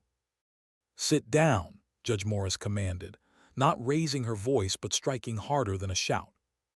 Rachel collapsed back into her chair, stunned, her eyes darting helplessly toward the gallery as though searching for someone who still believed her version of events. Judge Morris turned her gaze toward Henry. "Mr. Walker," she said, "the court acknowledges your consistent cooperation with CPS, your stable home environment, your documented medical capability, and most importantly, your daughter's clear expression of feeling safe and supported in your care." Henry bowed his head slightly, breathing slowly, quietly, as though afraid to disturb the moment. The judge picked up the final page of her ruling. "In the matter of custody of Lily Walker, the court hereby awards full legal and physical custody to Mr. Henry Walker." Lily gasped, this one full of emotion, not fear. Tears filled her eyes instantly. Judge Morris wasn't finished. "As for Mrs. Walker," she said, her tone cold steel, "you are granted supervised visitation only, weekly under CPS oversight, pending completion of recommended psychological treatment and parenting classes." Rachel's mouth opened, then closed, her face blanching. She shook her head slowly, disbelief widening her eyes as if the world around her had suddenly tilted. "No, no, Your Honor, this is wrong. This is unfair." But the judge had no softness left for her. "What is unfair," Judge Morris said, "is the emotional stress placed on your daughter. What is unfair is using falsehoods to weaponize the court system. What is unfair is neglecting a vulnerable child in pursuit of personal desires." Her words landed like stones. Rachel's shoulders slumped, her hands fell open in her lap, and the truth crashed over her at last. Her plan had collapsed completely. The gavel struck once, sharp, final. Court adjourned. The moment the judge stepped away, Lily stood so quickly her chair scraped loudly against the floor. She rushed forward, past CPS, past Dana, straight into her father's arms. She held him as if afraid he might disappear if she didn't hold tight enough. Her tears were warm against his shirt, her voice muffled and shaking. "Daddy, we're safe now, right?" Henry wrapped his arms around her, pressing his cheek to the top of her head. His own tears, rare, quiet, escaped as he pulled her even closer. "Yes, sweetheart," he whispered.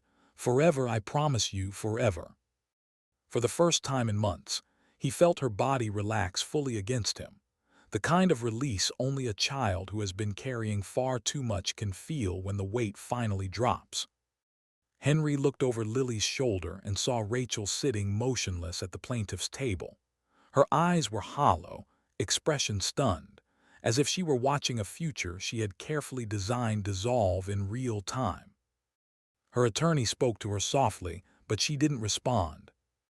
She just stared at Henry and Lily, an expression flickering across her face, something between disbelief, resentment, and the realization that her control had slipped beyond repair. Henry tightened his embrace around his daughter. This chapter, this brutal exhausting chapter, was ending. But in Rachel's silence, in the tightness around her eyes, Henry sensed one thing clearly. She wasn't done fighting, not in her heart. She just no longer had the power to win. And tomorrow, he and Lily would finally begin their life free from her grasp. The farmhouse had never looked as peaceful as it did the morning after the verdict. Sunlight stretched across the frost-dusted fields, bathing the fences and the old barn in warm amber. For the first time in months, Henry stood on the porch with a breath that didn't feel tight or borrowed. The air felt honest again, clean, quiet, free. Inside, the soft hum of the kettle blended with the creak of floorboards. Lily slept upstairs, wrapped in the quilt his late wife had sewn years ago. She hadn't woken crying. She hadn't tossed or whimpered. She had slept, soundly, deeply, safely, through the entire night. It was the kind of peace he had almost forgotten was possible. When she finally came downstairs, her hair tangled, eyes still heavy with sleep, she leaned into him without words.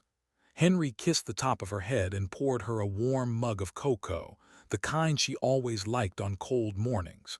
She smiled, small but real, and he felt something inside him settle. The farm moved at its own pace that day. The chickens needed feeding, the barn needed sweeping, and the morning breeze carried the sweet smell of hay across the yard.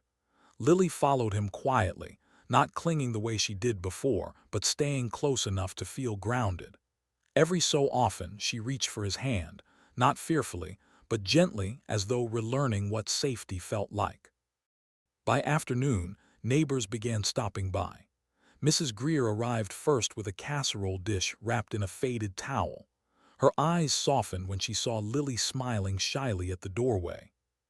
"We've all been rooting for you," she said, giving Henry's arm a gentle squeeze. "Anything you two need, you holler." More neighbors followed, pies, soups, warm bread, even a basket of hand-knitted scarves for Lily. None of them spoke Rachel's name aloud, but their kindness carried an undercurrent of understanding, the kind that comes from watching a storm pass and wanting to help repair whatever it broke. Henry watched Lily's face in those moments, the way she relaxed when people showed up not with questions, but with comfort. He realized how much she had been holding in, how much she had feared being invisible or unheard. This was healing in its simplest form. But as the days unfolded, another truth nagged at him. He was aging. His knees cracked more when he crouched, his breath came slower during chores, and the worry lines on his face had deepened through the months of battle. Yet the strange thing was this. Henry didn't feel weaker. He felt stronger. Not because his body was, but because love, steady, rooted, relentless, had been enough. Stronger than lawyers, stronger than lies, stronger than the years he carried on his shoulders. Late one afternoon, while Lily painted at the kitchen table, Henry's phone buzzed. A message from Rachel. "We need to talk. You're ruining my life. You can't keep her from me forever." He didn't reply. Another came seconds later. "You manipulated the court. I'll fix this. I'll get her back." Henry stared at the screen for a moment, then quietly set the phone face down. He had spent too many months letting her words pull him into fear. He would not give her that power again. Dana stopped by that same evening, bringing a briefcase and a weary smile. "Everything's official now," she said, spreading the final paperwork across the table. "Protective orders are signed. Visitation terms locked in. Rachel can only see Lily under supervised conditions at the county center." Henry nodded, gratitude deep and quiet. "Thank you for everything." Dana gave a small shrug, though her eyes softened. "You did the hard part. You protected your daughter." After she left, Henry returned to the kitchen where Lily was finishing her painting, two figures on a porch at sunrise. The little one had her hand in the older one's, both looking out at a bright sky. Henry felt something in his chest warm and ache all at once. He sat beside her. "That's beautiful, sweetheart." She leaned her head against his arm. "It's us," she whispered. "The morning after everything got better." He stroked her hair, the simple motion sending a soft ripple of calm across her shoulders. "It's only going to get better from here." But beneath that promise lived a quieter truth. Healing wouldn't happen overnight. Lily had scars, unseen but real. Trust would need rebuilding, piece by piece, moment by moment. And Henry intended to give her every moment she needed. As the last light of day slipped across the farmhouse walls, Lily gathered her brushes and yawned. Henry guided her toward her room, tucking her into bed with the gentleness of a man who understood exactly how fragile children's hearts could be. She reached for his shirt sleeve again, not gripping tightly this time, just resting her fingers there. A gesture of safety, a gesture of beginning again. Henry smiled, smoothing her blanket. "Good night, sweetheart." Outside, the wind carried winter through the fields. Inside, for the first time in a long time, father and daughter slept under a roof where peace finally had room to breathe. But even with the courtroom battle behind them, Henry knew something Rachel had never understood. Winning custody wasn't the end. Rebuilding Lily's trust was the real fight. And he was ready for it. It happened on a gray afternoon, the kind where the clouds hang low enough to touch the tops of the trees, and the air feels thick with something unspoken. Henry was stacking firewood behind the barn when he heard tires rolling slowly onto the gravel drive, hesitant, almost unsure. He knew that sound. He knew that car. He knew that presence before he even turned around.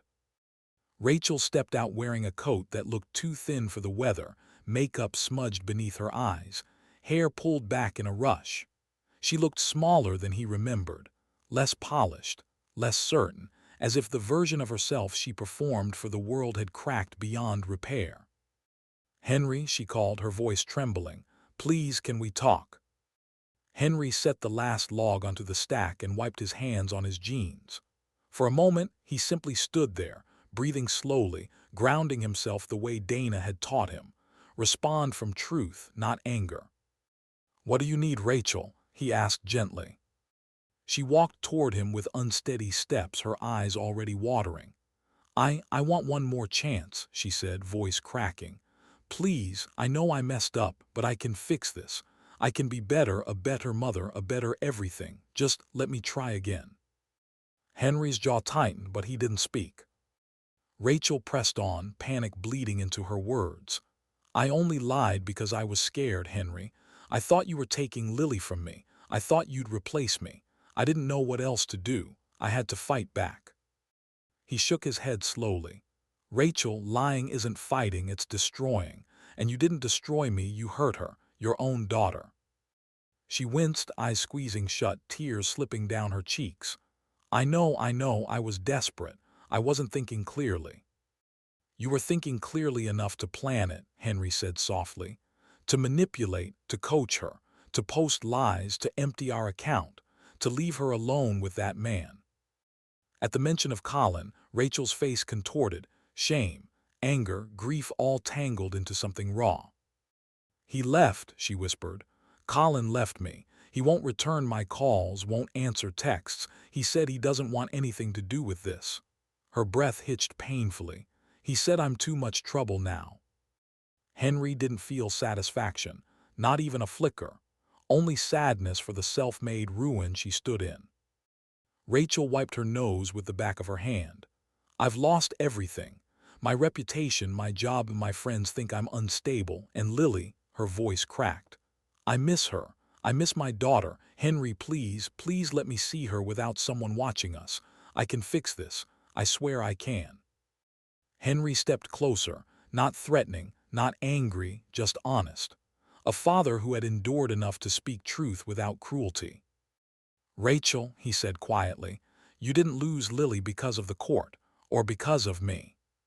She looked up through red-rimmed eyes, desperate for any scrap of hope. He held her gaze, steady and calm. "You lost her the moment she had to raise herself." The words didn't burst, they sank, heavy, unavoidable, true. Rachel's knees buckled and she crouched down in the dirt, covering her face with shaking hands. Her sobs weren't the remorseful kind. They weren't apologies. They were the cries of someone finally facing consequences she thought she could outrun.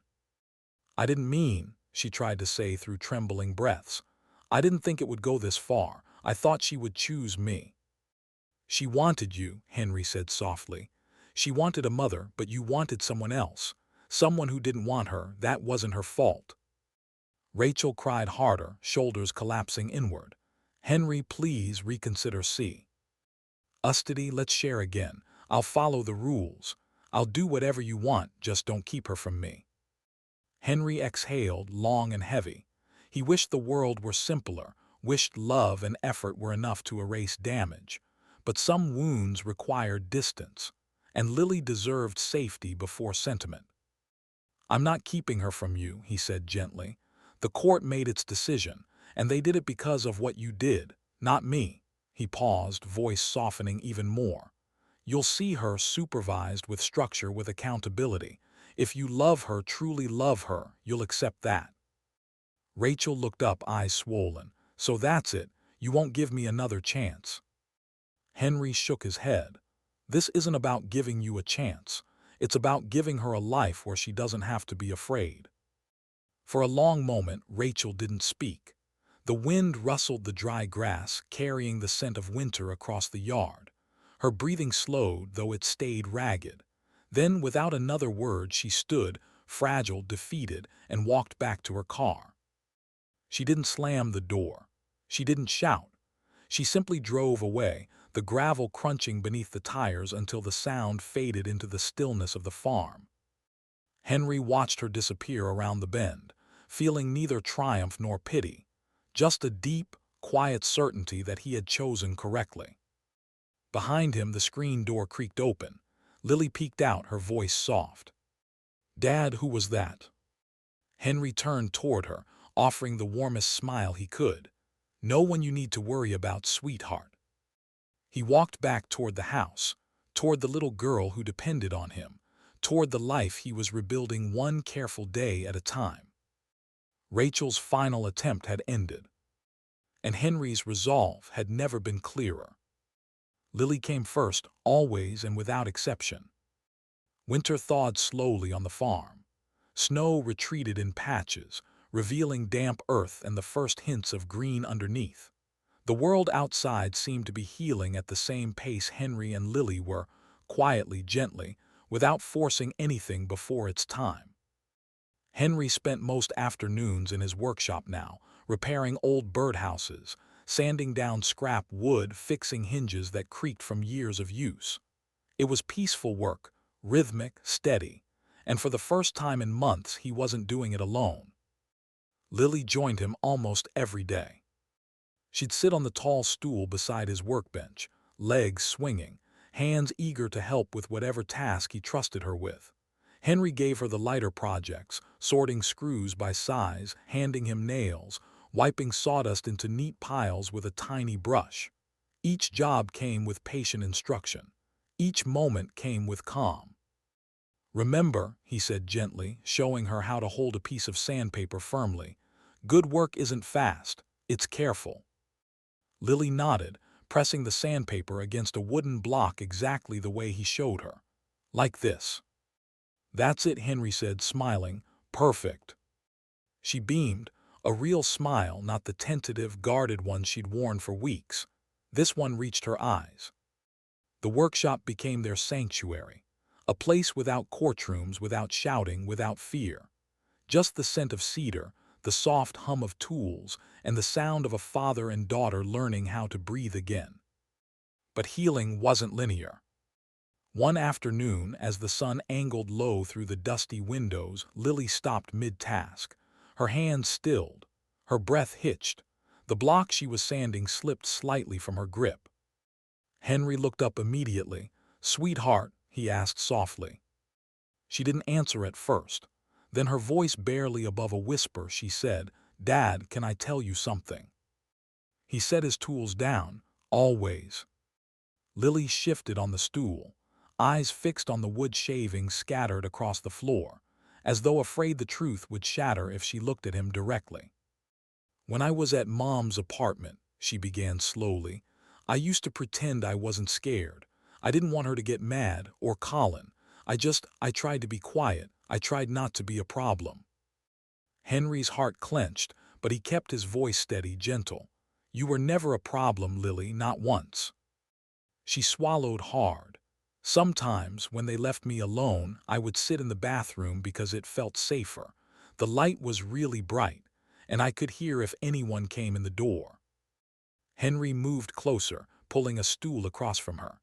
He placed one large, steady hand over her smaller, trembling ones. "I'm so sorry you had to go through that," he whispered. "You should never have been afraid in your own home." Lily's voice cracked as she added, "But I'm not scared here, not anymore." Henry felt tears prick at the back of his eyes, rare, quiet tears from a man who had lived a lifetime holding things in. "I will always protect you," he said. "Always. You never have to pretend with me." For the first time, Lily leaned forward and wrapped her arms around him, holding tight. Henry held her just as firmly, feeling the weight of her fear, and the strength of her trust settled against his chest. A few days later, Henry surprised Lily with a trip to the local shelter. Not for a puppy or a young, restless dog, but for an 8-year-old golden retriever named Rusty. He had soft eyes, a slow tail wag, and a calmness that made him feel like part of the farm the moment Lily knelt beside him. "He's old," Lily said, rubbing Rusty's ears. Henry smiled. "Well, so am I." Lily laughed, light, soft, healing. "I want him." So they brought Rusty home. He followed Lily from room to room, slept beside her bed, and trotted behind her as she worked in the workshop. The farm felt fuller with him there, calmer, more complete. Days passed, then weeks, and healing continued quietly, steadily. One morning, Lily's teacher emailed Henry with an update. "Lily is smiling more, engaging more. Her drawings are brighter, she seems lighter. Whatever you're doing, keep doing it." Henry read the message twice, his chest warm with relief. He forwarded it to Dana with a simple note: "Thank you for everything." The evenings grew longer, the sunsets warmer. Lily played with Rusty in the yard, her laughter echoing across the field. Henry stood on the porch, watching her sprint through patches of sunlight, her hair glowing in the golden hour. For the first time in a long time, he felt a quiet peace settle into his bones. Not because the world was perfect, far from it, but because his daughter was safe, healing, and beginning to trust the world again. He breathed in the cool evening air. They were moving forward, step by step, day by day. And for the first time since everything began, Henry believed the worst was truly behind them. Even as life prepared to offer its next test, spring settled gently onto the farm, lifting the last shadows of winter from the fields and filling the air with the scent of thawed earth and new beginnings. On a Saturday morning warmed by soft sunshine, Henry stood on the back porch stringing up a line of pastel birthday banners. His movements were slow, careful, but steady, each knot tied with a quiet pride he hadn't felt in years. It was Lily's 11th birthday, the first one in a long time that felt like a celebration, instead of a distraction from fear. Inside, neighbors filled the kitchen with casserole dishes, warm bread, fruit trays, and stories from years past. Rusty, the old golden retriever, trotted from guest to guest, tail sweeping happily across the floorboards as he collected pats and crumbs of affection. Lily darted between rooms, her laughter bright and unburdened. She wore a sky-blue dress she'd picked out herself, her hair tied back with a ribbon Henry's late wife once stitched. The sight of her, radiant, comfortable, safe, struck Henry with a tenderness he carried quietly, like a secret strength. When the guests gathered outside beneath the cottonwood tree, the sun filtering through its branches like gold lace, Henry lit 11 candles on a homemade chocolate cake. Lily stood beside him, cheeks flushed pink from excitement. "Make a wish, sweetheart," he said, stepping back. She closed her eyes, breathed in deeply, then blew out the candles in one soft, determined breath. The guests erupted in cheers. Cameras clicked. Someone tossed a handful of confetti that drifted down like colorful snow. After the cake had been served and plates littered the picnic tables, Lily stepped forward, clutching a folded piece of paper. She glanced at Henry, nerves flickering across her features. Can I read something?" she asked. The group quieted. Henry nodded, surprised but gentle. "Of course." Lily opened the paper with trembling fingers. Her voice shook at first, small and hesitant, but grew steadier with every word. "I used to think birthdays were about presents," she began. "About toys, about cake. But this year is different." The yard stilled. Even the birds seemed to pause. "This year," she continued, "I wanted to thank my dad because he saved my life." Henry's heart lurched. His breath caught in his throat. Lily swallowed, blinking fast. "When things were really scary, when I didn't know who to trust, he stayed with me. He believed me. He protected me. And he made a home where I feel safe again. I'm not scared anymore because of him." Her voice cracked, but she kept reading. "He doesn't think he's a superhero, but he is to me." Henry felt tears gather, hot, startling. He rarely cried, even in the darkest moments. But here, in the soft afternoon light, Surrounded by neighbors who had watched him weather the storm, he let one fall. Just one. Enough to acknowledge the weight and the relief of every step that had led them here. Lily walked over and wrapped her arms around him. Henry held her close, resting his cheek on the top of her head. The guests clapped softly, respectfully, touched by a moment too personal for applause and too powerful for silence. As the sun dipped lower, casting long shadows across the yard, the laughter returned, children chasing Rusty, neighbors exchanging recipes, someone strumming an old acoustic guitar. Joy didn't feel fragile anymore. It felt earned. Later, after the last dish had been washed and the last neighbor hugged goodbye, Henry found a small envelope resting on the porch steps. His name written in rushed handwriting. Rachel S. He recognized the curve of the H, the way she looped the Y. He didn't open it. Instead, he stood in the doorway for a long moment, the envelope sealed between his fingers. The evening air was cool, carrying the scent of fresh grass and wood smoke. Lily's voice floated faintly from her room as she played with Rusty, talking to him as if he understood every word. Henry looked at the envelope again, felt its lightness, its implied weight, its invitation to revisit wounds that had barely begun to scar. Then he set it on the kitchen shelf, unopened. Maybe he would read it one day. Maybe he wouldn't. Rachel's remorse, if that's what it was, could wait. Healing could not. He walked down the hallway and paused in Lily's doorway, watching her brush Rusty's fur as he lay at her feet, half asleep and content. Lily looked up when she sensed him. "Best birthday ever," she whispered. Henry smiled deeply, softly, gratefully. "Yeah," he said, "it really was."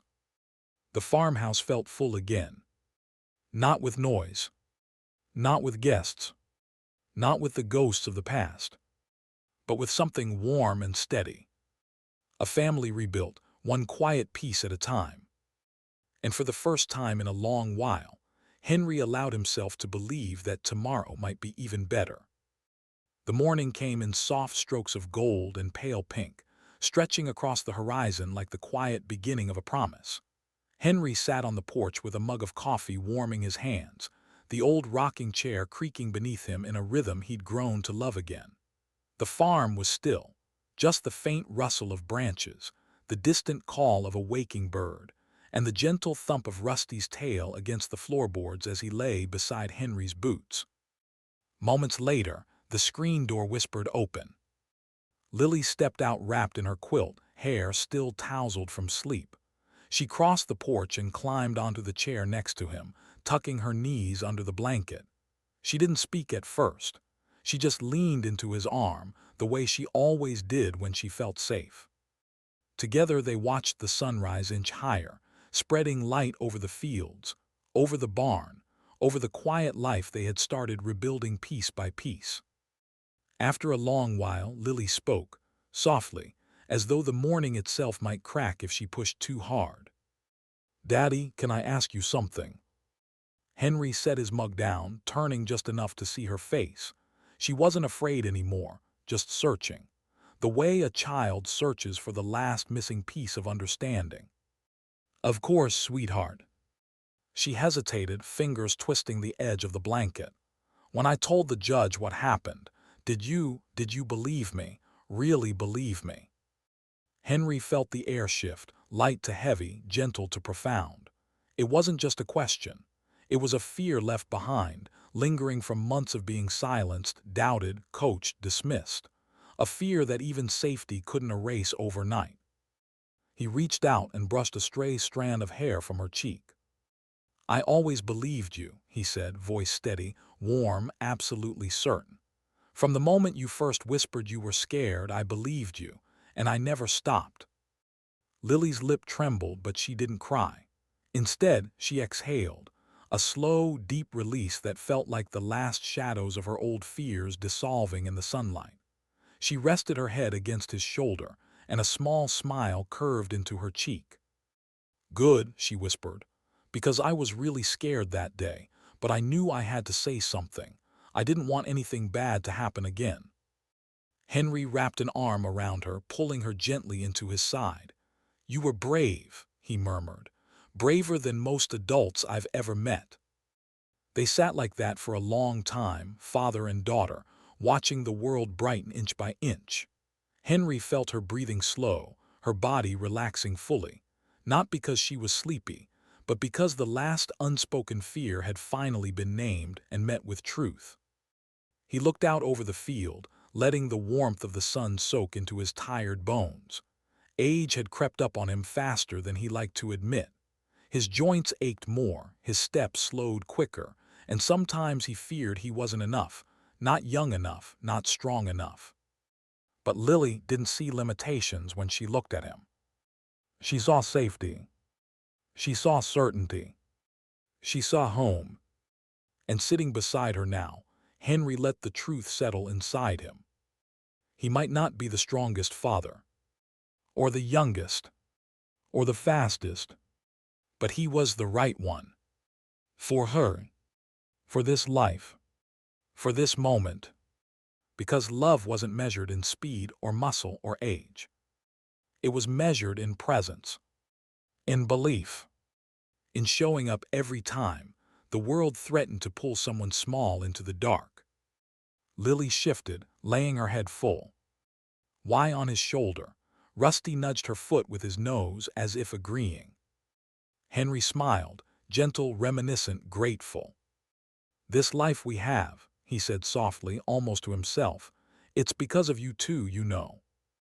Lily's eyes lifted. "Me?" He nodded.